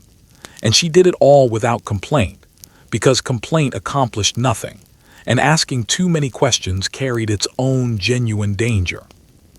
The girlfriends and mistresses of this world lived a flashier, and in many ways even more precarious existence, draped elegantly on the arms of powerful men at the speakeasy, dressed in the finest available clothes, showered generously with gifts and attention. They enjoyed the glittering surface of this life while remaining, ultimately, entirely disposable. Their status depended completely on the whim of the man providing for them. When his attention inevitably wandered elsewhere, as it so often did, the gifts simply stopped arriving, the invitations quietly ended, and they were replaced without any real ceremony whatsoever. It amounted to a gilded, precarious position, all visible glamour and no genuine security, admiration that could evaporate the instant it became inconvenient. And then there were the rare women whose intelligence and sheer force of will genuinely outstripped every man around them. Women who could quite plausibly have run the entire operation more effectively than the men officially in charge, and who had to spend their entire lives carefully concealing exactly that fact. In a world that offered them no formal power whatsoever, they exercised real influence through the only channels genuinely available to them, quietly whispering counsel to husbands and lovers, discreetly managing money and sensitive information, shaping major decisions carefully from the shadows. Some of them were the true brains behind men who received all the public credit. They played an extraordinarily difficult game, wielding real, substantial power while carefully pretending to hold none at all. Because open, visible ambition in a woman was neither welcomed nor remotely safe in this particular world. The informant. Let's talk now about the single most hated word in your entire vocabulary. Informant.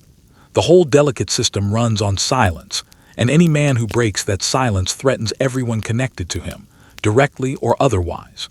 Informants exist everywhere and somehow, nowhere at once, ordinary, familiar faces who have quietly decided to trade whatever secrets they hold for safety, for money, or simply for a lighter sentence when their own luck finally runs out.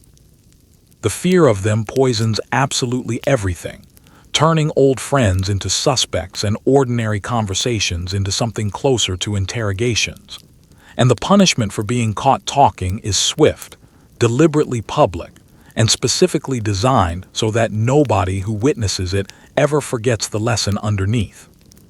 The entire structure of your world depends on silence, which is precisely what makes the informant the single most dangerous threat it faces from any direction. Rival gangs you can fight directly. Corrupt officials you can simply pay off. Even the most incorruptible federal agents can only build a case so quickly, given enough time and careful patience on your part. But an informant undermines everything entirely from within, handing the authorities exactly what they could never otherwise obtain: names, plans, genuine inside knowledge that instantly transforms vague official suspicion into an airtight, unshakable case. One single person willing to talk can unravel years of careful, patient work and topple an entire organization overnight, which is precisely why the very concept of an informant inspires such pure, uncomplicated hatred throughout this world. What makes them so genuinely terrifying is that they remain invisible right up until the moment it's already far too late. An informant looks exactly like everybody else around you.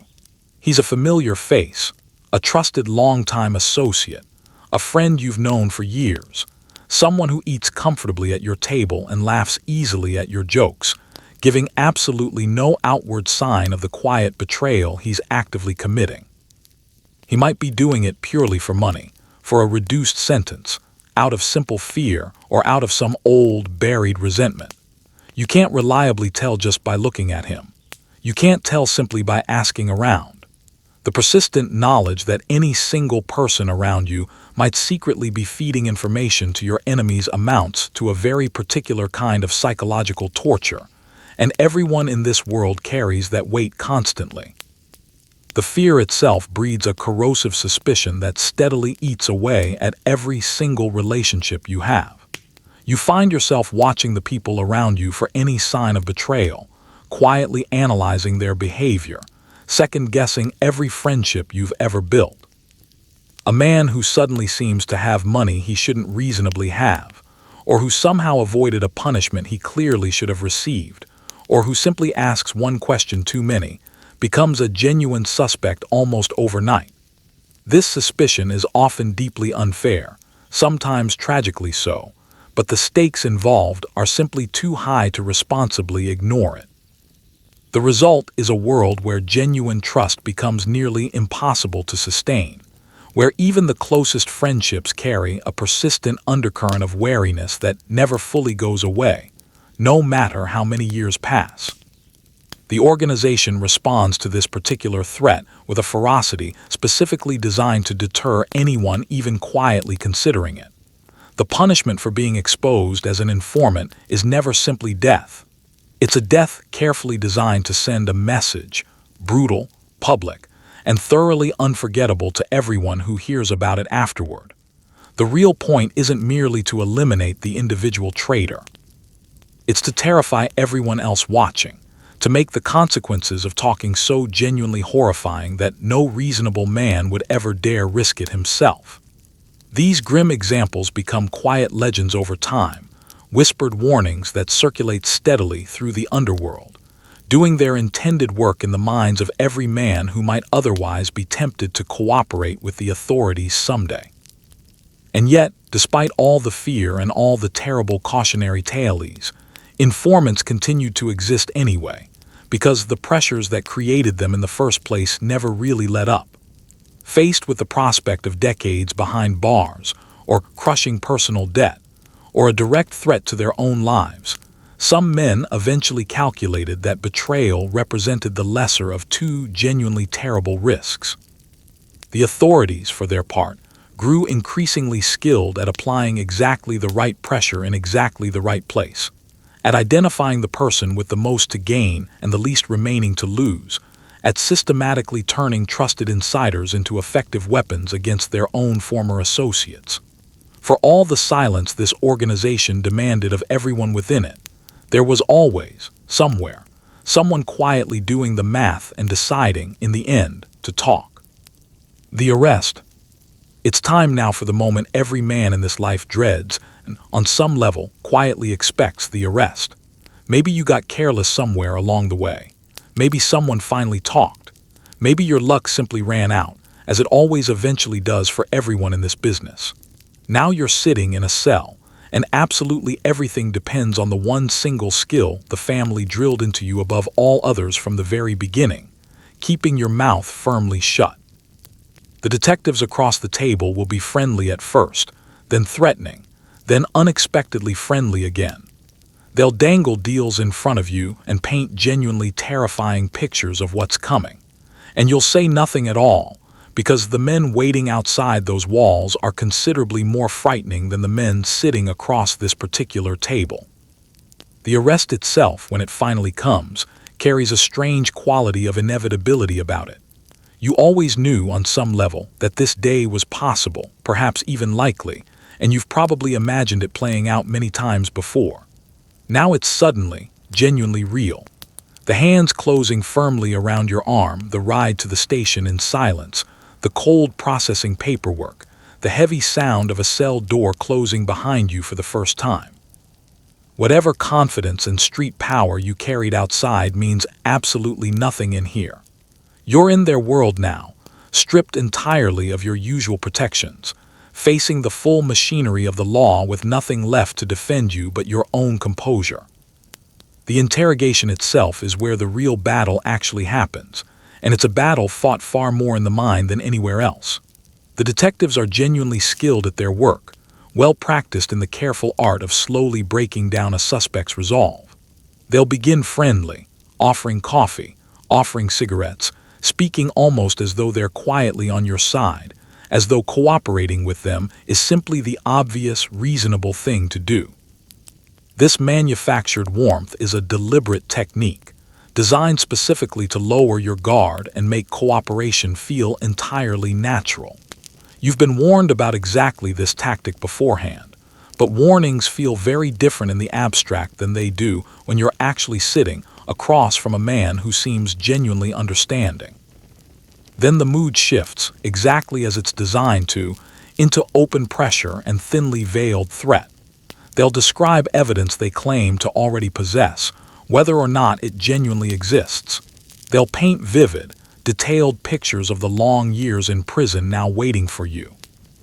They'll suggest casually that your own associates are already talking somewhere in another room, that you're the fool taking the entire fall while everyone else quietly cuts their own deal, that your only truly smart move now is to protect yourself by talking first. It's a relentless psychological assault, alternating steadily between menace and full, apparent sympathy, all of it aimed squarely at that single moment of weakness when you might finally say something you can never take back afterward. The deals they offer can feel genuinely tempting, and this is exactly where a great many men eventually falter. A reduced sentence, some form of protection, a real chance to save yourself from the worst outcome. All you'd have to do is talk, give them names, hand over the information they're clearly after. In the total isolation of that small room, frightened and entirely alone, with the full weight of the law pressing down on you and the promise of relief dangling temptingly close, the deal can start to feel like simple, obvious common sense. This is exactly the calculation the authorities are counting on you making, and it's exactly the one calculation you cannot allow yourself to complete. because the truth anchoring you through all of it is that the men waiting outside are considerably more frightening than the men sitting across this table. Whatever the law can ultimately do to you, the organization can do considerably worse, and it will follow through without hesitation. Talking might genuinely save you from a long prison sentence, but it marks you instead for a far more permanent fate. And it marks your family too, whether you intended that or not. The code of silence isn't merely a rule handed down from above. It's the cold, hard calculation that actually keeps you alive through this ordeal. So you hold to it, saying nothing at all, giving them absolutely nothing, enduring the pressure hour after hour with a discipline that was drilled into you specifically for this exact moment. Prison. If keeping quiet worked. You go away for a while, and prison in the 1920s is nobody's idea of a rehabilitation retreat. It's cold, it's overcrowded, it's frequently violent, and it's boring in a way that slowly, steadily grinds a man down over time. But here's the genuinely strange part of it all. For a well-connected man, prison amounts to something close to a business trip. The family looks after its own on the inside. Favors get carefully traded. And you eventually emerge with your reputation actually enhanced, having proven convincingly that you could serve the time without ever becoming a liability or a problem for anyone. Assuming, of course, that you actually survive the experience intact. The reality of prison in this particular era is genuinely grim by any reasonable measure. The cells are cold and cramped. The food is barely worth calling food. The days stretch out into a crushing monotony that becomes its own distinct form of punishment. Violence remains a constant possibility, erupting suddenly over old grudges, disputed territory, and the countless petty conflicts that inevitably fester when desperate, dangerous men are packed together tightly, with essentially nothing to occupy their time.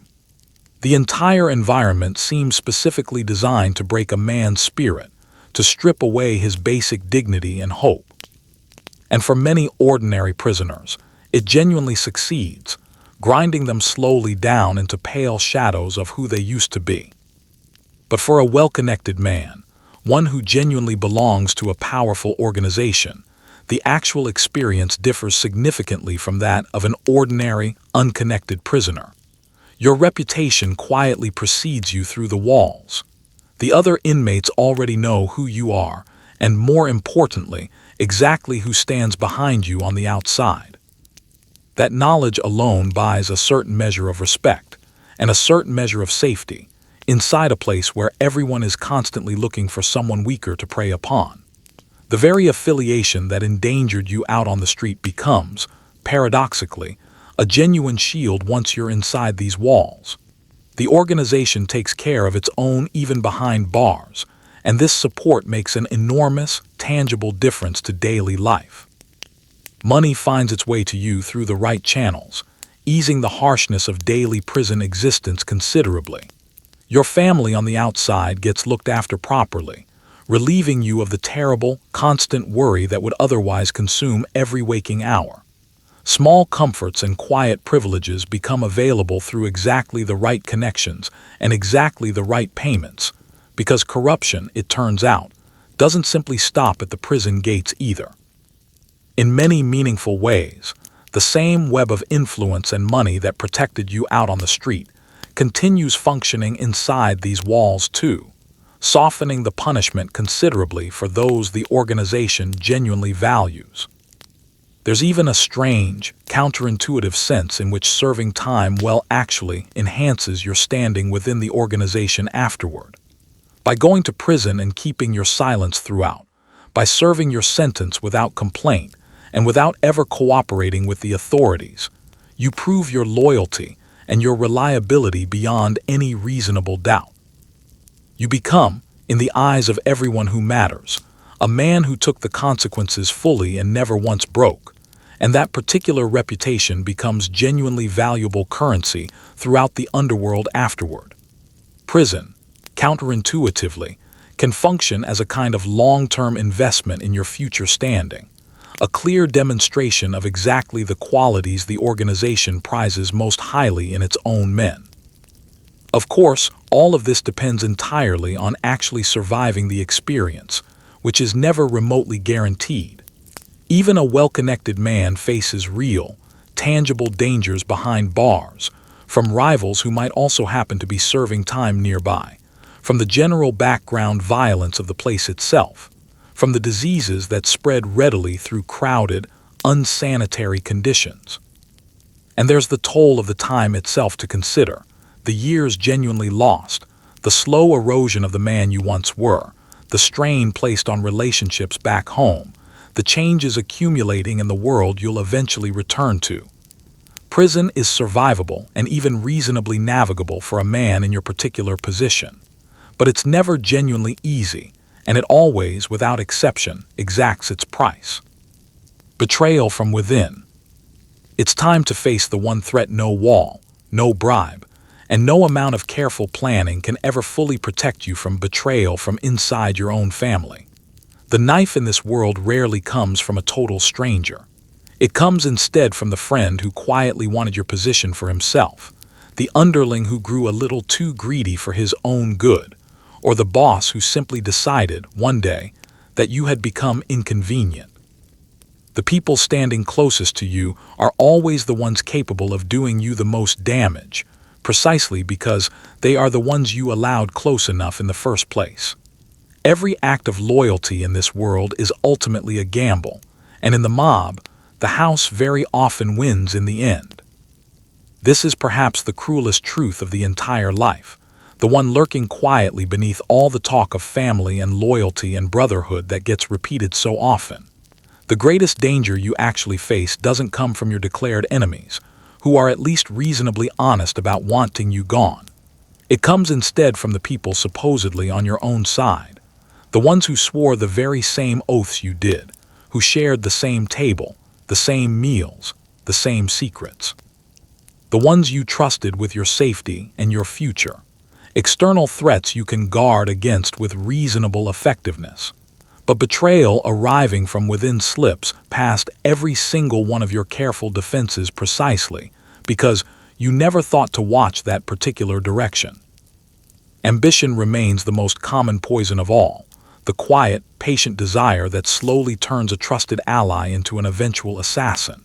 In a world where advancement is genuinely limited and every single position is fiercely coveted, the man standing just beneath you on the ladder may eventually come to see you less as a superior and more as a simple obstacle standing between him and something he wants badly. Your death, or even just your downfall, creates an opening he can then step into. So he watches quietly. He waits patiently. He schemes carefully, all while smiling warmly and serving faithfully and giving every outward appearance of complete loyalty. When the moment finally comes, the blow lands from a direction you genuinely never thought to watch, delivered by hands you had every reason to believe were firmly on your side. Greed works its own particular corruption too, steadily turning trusted associates into genuine liabilities. A man who handles the money, who understands the full operation inside and out, who's been given real responsibility and real access over the years, may eventually decide he wants considerably more than his current share allows. He might skim quietly off the top. He might scheme actively behind the scenes. He might sell sensitive information outright to rivals, or worse, to the authorities, all driven by the simple, ordinary human hunger for more than he currently has. The very trust that once made him so genuinely useful becomes, eventually, the exact weapon he turns against you. And because he operates from deep inside, armed with knowledge no outsider could ever possess, the damage he manages to inflict is often catastrophic before you even fully realize what's actually happening around you. Even the boss himself, the very man at the top you've sworn total loyalty to serve, can become the ultimate source of your own destruction, and this may be the single most frightening possibility of all to consider. If you become inconvenient, if you're seen as a growing threat, or a genuine liability, or simply an obstacle standing in the way of someone the boss happens to favor more at that particular moment, the same authority that once protected you completely can turn against you just as completely. A quiet word spoken privately, a subtle order given without fanfare, and the very organization that was once your shield becomes instead your executioner. There is no appeal process available, no defense you can mount, no recourse whatsoever. The structure you belong to can simply decide at any moment that you no longer belong, and that particular decision, once made, is always entirely final. Living permanently with this knowledge shapes absolutely everything about how you move through this world day to day. You can never fully relax around anyone. Never trust completely, no matter how long you've known someone. Never assume that today's demonstrated loyalty guarantees tomorrow's. You watch your closest allies just as carefully as you watch your declared enemies, staying alert for the subtle signs of shifting loyalty and quietly growing ambition. It's an exhausting, profoundly lonely way to exist. This constant vigilance turned inward, this persistent inability to feel genuinely safe even among your own supposed family. But it remains the only sane response available to a world where the people standing closest to you also pose the single greatest danger you face: the order to kill. Let's talk now about the darkest part of this entire job, the order to kill. Sooner or later, in a world genuinely built on violence, you find yourself either giving that particular order or personally carrying it out, and neither experience leaves a man remotely the same afterward. It is nothing like the clean, cinematic affair the movies have always promised. It's rushed, ugly, and deeply haunting in the moment. And afterwards, somehow, you have to walk straight back into ordinary daily life, eat your dinner, smile at your family, pretend to be the same man you were that very morning before it happened.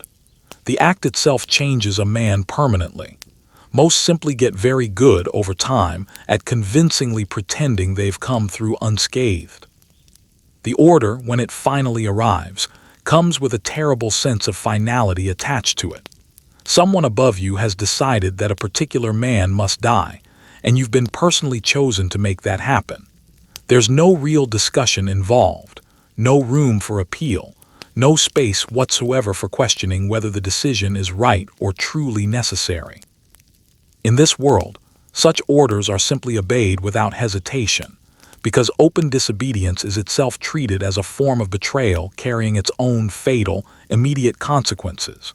So you accept the task assigned to you, whatever your private feelings about it might be, because refusing was never a genuine option available to a man in your particular position. The machinery of violence has selected you for this role, and now you must play your assigned part in it. The actual reality of carrying out such an act bears absolutely no resemblance to the sanitized, stylish versions later sold by films and popular fiction. There is nothing glamorous about it, nothing resembling the smooth, unshaken confidence fiction so often pretends is standard. It is frightening. It is chaotic. It is profoundly, deeply ugly in the moment it actually happens. Things go wrong more often than they go according to plan. The target doesn't behave the way you expected him to. The timing slips at the worst possible moment. The chosen location turns out to carry unforeseen risks. The whole affair is soaked through with a tension and a horror that no story or film ever quite manages to capture accurately. You are not, in that moment, a suave professional smoothly executing a flawless plan. You are simply a nervous, frightened man trying desperately to complete a terrible thing and escape safely before the entire situation collapses around you. And then comes the aftermath, the part that genuinely lingers long after the act itself has ended. You've taken another human life, and you have to carry that weight forward somehow. But you also have to hide it entirely, to walk back into your ordinary daily existence as though absolutely nothing at all has happened. To eat comfortably with your family, greet your neighbors warmly on the street, smile as though you remain exactly the same man you were the day before. This forced double life, this constant split between the private horror of what you've actually done and the public performance of complete normalcy you must maintain, exacts a genuine psychological toll that's genuinely difficult to overstate or fully describe. You remain haunted privately by what you've done, while simultaneously, publicly, pretending you've done absolutely nothing at all. The men who give these particular orders carry their own version of this same terrible burden, though it wears a somewhat different face in their case. To command a killing is to wield a truly terrible kind of power, to decide, unilaterally, that another human being should cease to exist, and then to set that entire decision quietly in motion. Some men grow comfortable with this kind of power over time, even come eventually to wield it almost casually, which is itself its own particular kind of horror to witness up close. Others feel the true weight of it even while actively using it, understanding on some level that each order sends out ripples of real consequence and genuine grief through the wider world. Either way, the act of giving the order and the act of personally carrying it out remain permanently bound together within the very same dark, shared work. The accumulated toll builds steadily over time, gradually changing men in ways they rarely acknowledge openly, even to themselves. Some grow hardened, genuinely numb, capable eventually of doing terrible things without any apparent visible feeling at all, though whether that represents real strength or simply a kind of quiet inner death is genuinely difficult to say with any certainty. Others are slowly consumed instead by what they've done over the years, tormented by memories and guilt they can never fully express or ever truly escape. The violence that once seemed like simply part of the job eventually reveals itself as something that fundamentally reshapes the soul underneath. Almost nobody emerges from this particular work entirely unchanged. Whatever careful performance of normalcy they manage to maintain in public afterward. The massacre, and sometimes the accumulated violence, grew so vast and so brazenly public that it managed to shock even a nation that had already grown thoroughly used to the underworld's ordinary brutality. On a cold February morning in 1929, 7 men were lined up against a garage wall in Chicago and methodically executed in what became known as the St. Valentine's Day Massacre, and the entire country visibly recoiled at the news. This was no longer a private back-alley dispute settled quietly between rivals. It was slaughter carried out on an entirely different scale, one that turned the public's long-standing fascination with organized crime almost instantly into genuine, widespread horror. The massacre marked a real turning point, the exact moment the romantic glow around the gangster curdled decisively, and the authorities finally decided that enough, in every meaningful sense, was truly enough. For years leading up to that morning, the public had maintained a genuinely complicated relationship with the underworld, a mixture of open disapproval and quiet fascination that occasionally tipped over into something resembling admiration. The bootleggers, after all, provided a product a great many ordinary people genuinely wanted. The gangsters cut dashing, memorable figures across the pages of the daily newspapers, glamorous outlaws living well beyond the reach of ordinary rules. Even the violence, so long as it stayed mostly confined among the criminals themselves, could be viewed from a comfortable, safe distance as a kind of dark public entertainment. There was a widespread, if genuinely naive, sense that this remained a world entirely apart, its brutality safely contained within its own boundaries and rarely spilling over into ordinary daily life. The events of that particular February morning shattered that comfortable illusion completely and permanently.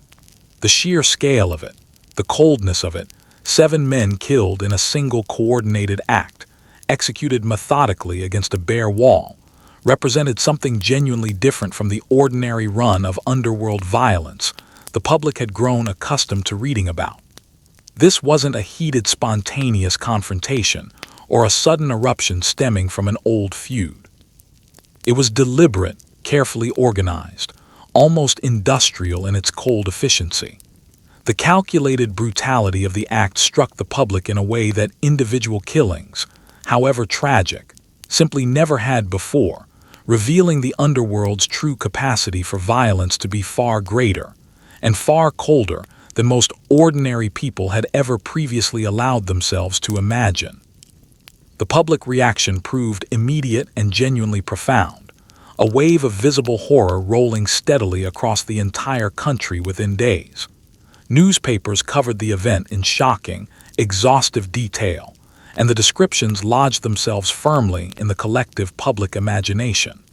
This was no longer a distant curiosity, no longer a convenient source of dark glamour to be enjoyed from a safe remove. It was a massacre, plain and genuinely terrible, and it forced ordinary people everywhere to finally confront what the underworld had actually, quietly become over the preceding decade. The romantic haze that had long surrounded the gangster figure began visibly burning away almost overnight, replaced instead by a rapidly growing revulsion and an urgent public demand that something concrete finally be done about the lawlessness that had been allowed to flourish so openly for so long. For the authorities themselves, the massacre became a genuine catalyst, a galvanizing event that noticeably hardened their resolve and dramatically increased the political pressure to finally act decisively. The quiet tolerance that had allowed the underworld to operate so freely for so long, the corruption and casual indifference that had let it grow so genuinely powerful, suddenly seemed indefensible to maintain. Public outrage demanded a real response, and the combined machinery of local and federal law enforcement began turning against organized crime with a new energy and a new determination that hadn't been present before. The very event that had so vividly demonstrated the underworld's raw power also, paradoxically, marked the true beginning of a far more serious, sustained effort to finally break it apart. What this life does to a body. Let's talk now about what this life actually does to a body over time, because the stress alone could kill a man faster than any bullet ever might. You smoke constantly, almost without thinking about it. You drink your own illegal product regularly, quality control notwithstanding. You eat rich, heavy food whenever it's available, and you never once truly let yourself relax, all while your heart hammers away quietly with the persistent knowledge that today could, genuinely, be the day it all ends. Medical care is something you actively avoid whenever possible, because hospitals ask uncomfortable questions and doctors keep detailed records. Most men in this world don't die old. They die tired, tense, and considerably too young, having spent nearly every waking hour of their lives bracing for an ending they always somehow knew was coming eventually. The stress itself is the true silent killer here, the one quietly working on you every single day regardless of whether outright violence ever actually finds you personally. You live in a permanent state of heightened alertness, your body constantly flooded with the chemical signals of fear and vigilance, never quite able to fully rest or genuinely relax even in your own home. This constant, unrelenting tension takes a devastating toll over the years, steadily wearing down your heart, your nerves, your entire physical system. The human body was simply never built to sustain this particular level of chronic stress indefinitely, and the men who subject themselves to it for years on end pay a price no doctor could ever fully catalog or properly explain. The overall lifestyle only compounds this underlying damage in a dozen different ways simultaneously. You smoke heavily, because nearly everyone around you does, and because your frayed nerves seem to demand it constantly. You drink freely, often sampling the very product you're selling, which is not always of especially reliable quality. You eat richly, indulging regularly in the abundant food that remains one of the few genuine pleasures still available to you in this life. You keep genuinely terrible hours, sleeping poorly on the nights you manage to sleep at all. Every single one of these habits, pursued to excess and sustained relentlessly over years, chips away steadily at your underlying health. Individually, any one of them might be survivable on its own, but combined together with the relentless background stress, they form a slow, steady, cumulative assault on your body that eventually comes due. Medical care, which might genuinely mitigate some of this accumulating damage, remains something you avoid whenever humanly possible, and this avoidance carries very real consequences of its own. Hospitals and doctors keep records, ask uncomfortable questions, and represent exactly the kind of official scrutiny you've spent your entire adult life carefully evading. A gunshot wound explained honestly to a physician might well become an official police report somewhere down the line. A single hospital visit might attract exactly the kind of attention you simply cannot afford. So you treat your own injuries and illnesses privately, in the shadows, relying on personal discretion over genuine medical expertise, allowing conditions to quietly worsen that proper care might otherwise have easily addressed early on. A great many men in this world died, in the end, of things that proper medical attention could reasonably have prevented, simply because seeking that attention was considered too dangerous. The cumulative effect of all of this adds up, inevitably, to a dramatically shortened life expectancy, and everyone genuinely operating within this business understands that reality, even if it's rarely discussed openly out loud. The men of this particular world tend not to grow old gracefully. They die young, whether from sudden violence or from the slower, quieter destruction wrought by chronic stress and hard living compounded over years. The popular image of the comfortably aged criminal, peacefully retired somewhere, enjoying his ill-gotten wealth in serene old age, is largely pure fiction. The far more common reality is a life burned fast and hot, consumed entirely by its own relentless intensity, ending considerably sooner than nature would otherwise have allowed under ordinary circumstances. There's a particular cruelty embedded in exactly how this life extracts its toll, even during the moments when everything genuinely seems to be going your way. In your moments of apparent success, wealthy, powerful, seemingly secure, the underlying damage continues its quiet, relentless work regardless. The stress doesn't pause simply because business happens to be good this month. The heart doesn't rest simply because you've had a particularly profitable year. The body keeps its own grim, silent accounting regardless of your outward circumstances at any given moment. And the bill, when it finally comes due whether or not violence itself ever actually reaches you directly.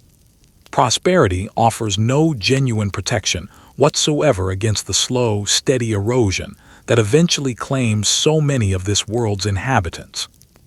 The end of Prohibition. And just when this exhausting, high-stakes existence seemed like it might simply continue indefinitely, the very foundation of your entire fortune suddenly vanished out from underneath you without warning. In 1933, the United States finally admitted, after more than a decade, that banning alcohol outright had been a genuinely spectacular failure and made it legal once again.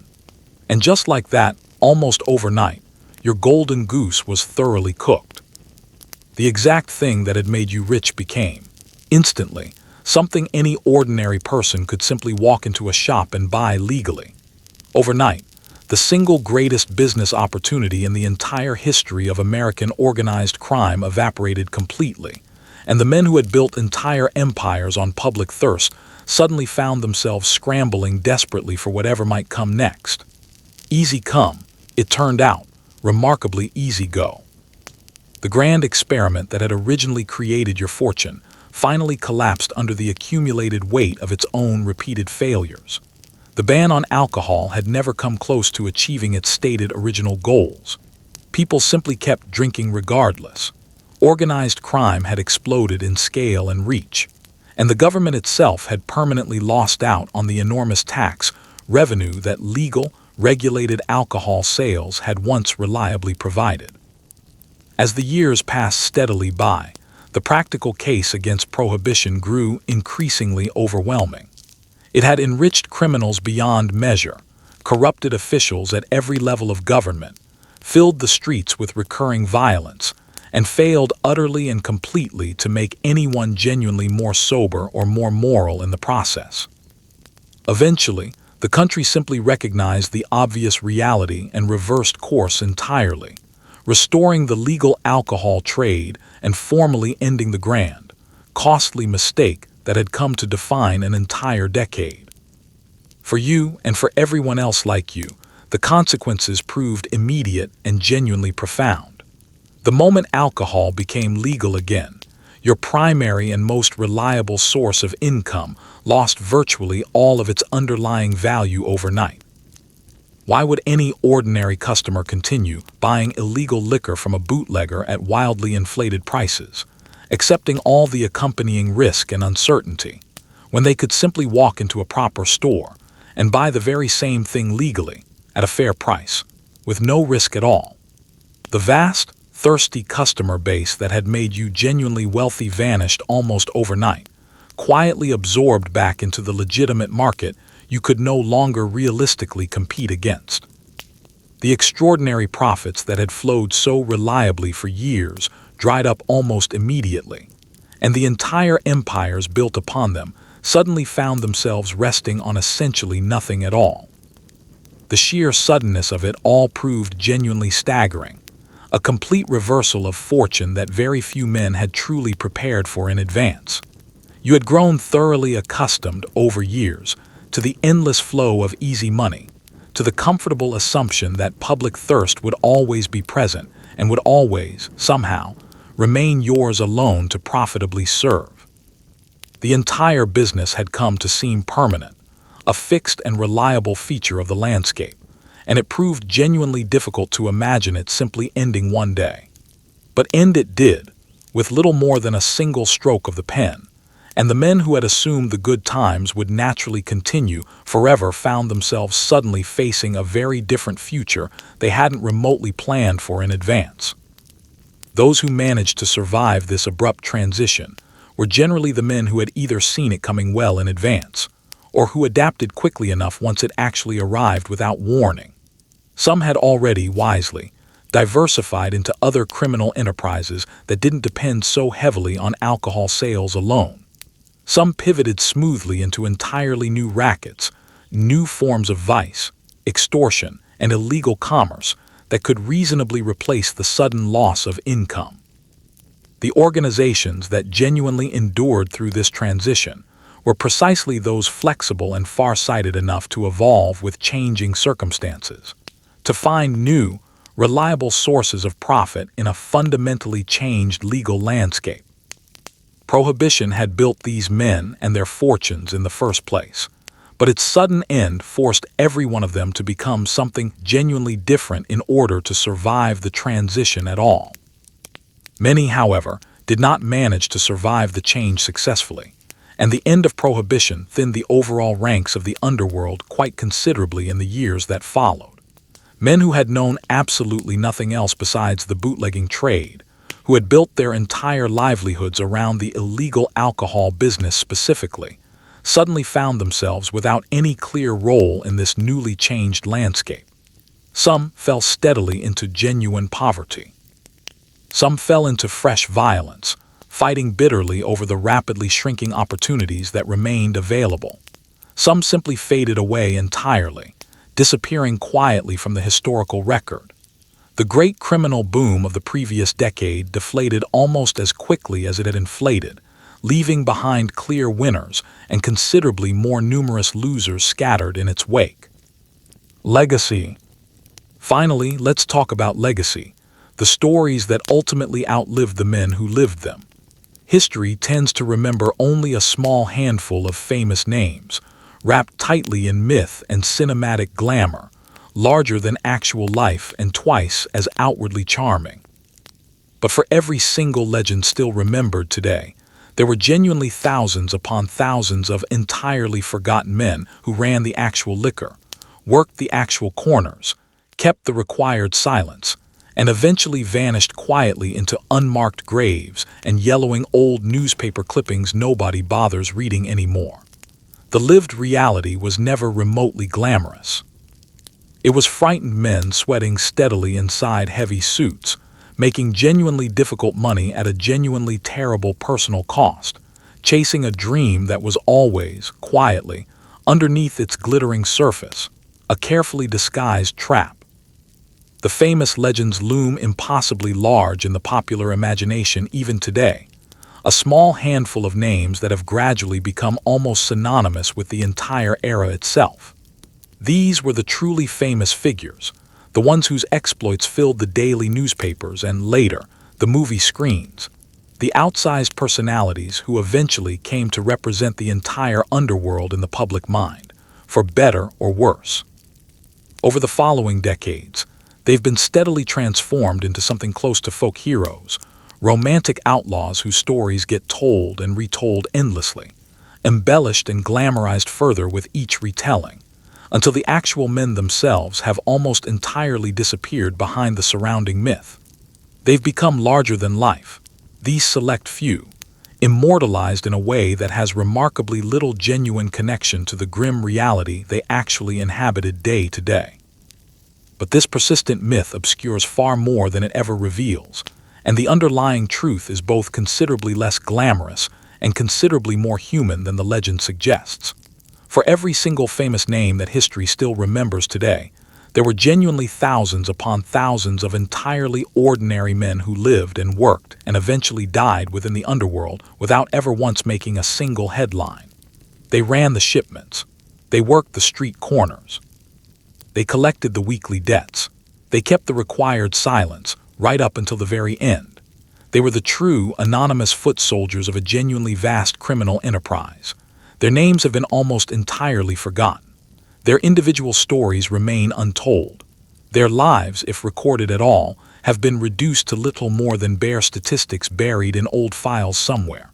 They were, in truth, the real substance of this entire world, and they have vanished almost completely from public memory. The actual reality of their daily lives bore essentially no resemblance whatsoever to the glamour that later attached itself so thoroughly to the era in popular memory.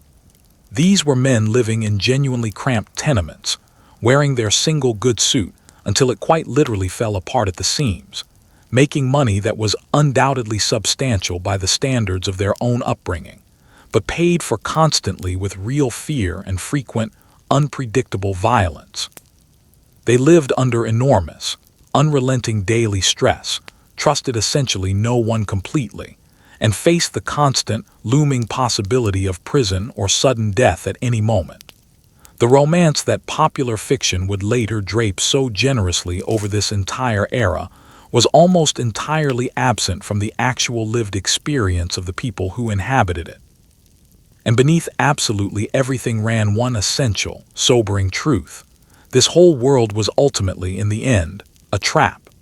The promise that originally drew so many desperate men in, the money, the respect, the genuine escape from grinding poverty, was real enough at first, certainly, but it came attached to a price that most men didn't fully understand or appreciate until it was already far too late to simply walk away.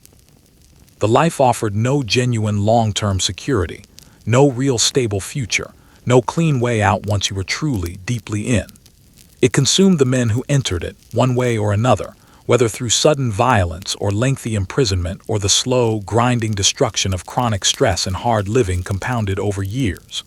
The dream was always, underneath its glittering surface, a carefully constructed deception, glittering brightly on top and genuinely hollow underneath.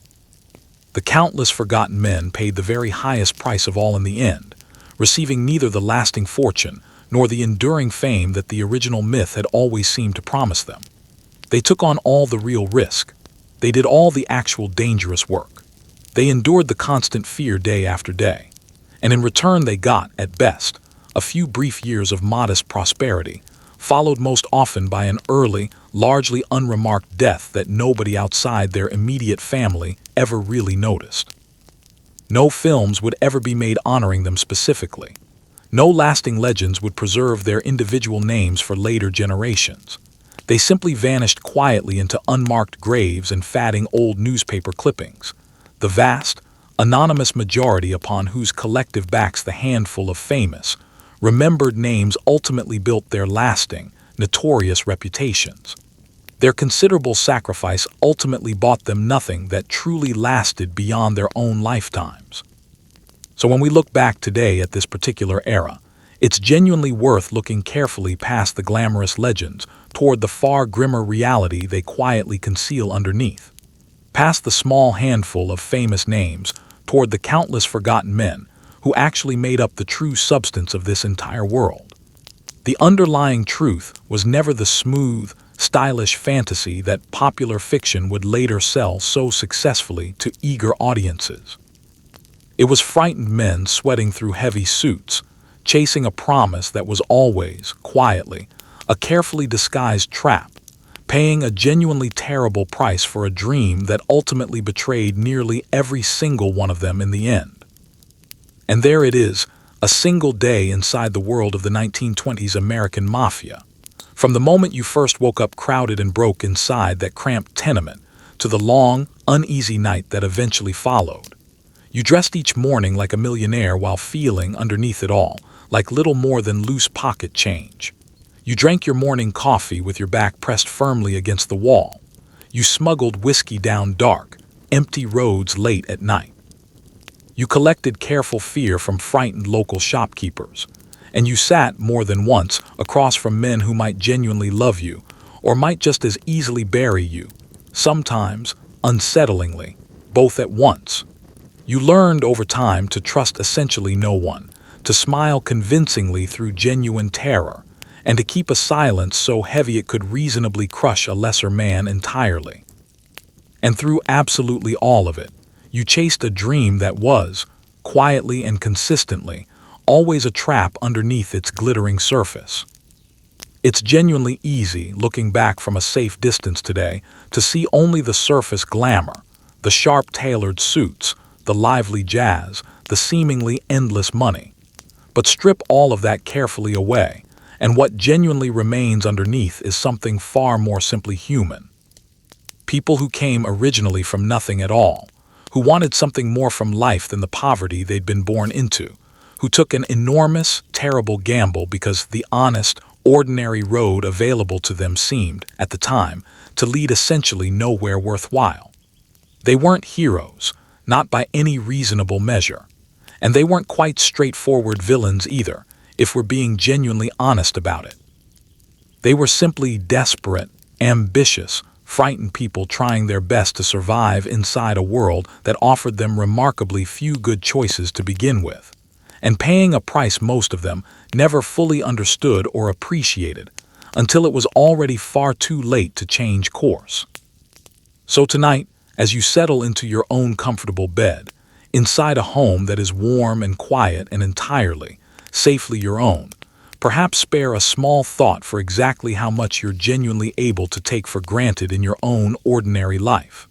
You can buy yourself a simple drink without committing any crime whatsoever. You can trust the people sitting at your own table without a second thought. You can walk calmly down your own street without silently memorizing every possible exit, sleep peacefully without keeping one wary eye fixed on the door, and grow old gradually in genuine peace, which remains a genuine luxury those sweaty, endlessly watchful men could scarcely have imagined for themselves. Because history, in the end, isn't only about crime and its eventual consequences. It's also proof that people, throughout every era, remain fundamentally stubborn, quietly hopeful, and endlessly willing to risk absolutely everything for just a little more than they were originally given. So rest easy now. You've made it safely through the day. Good night.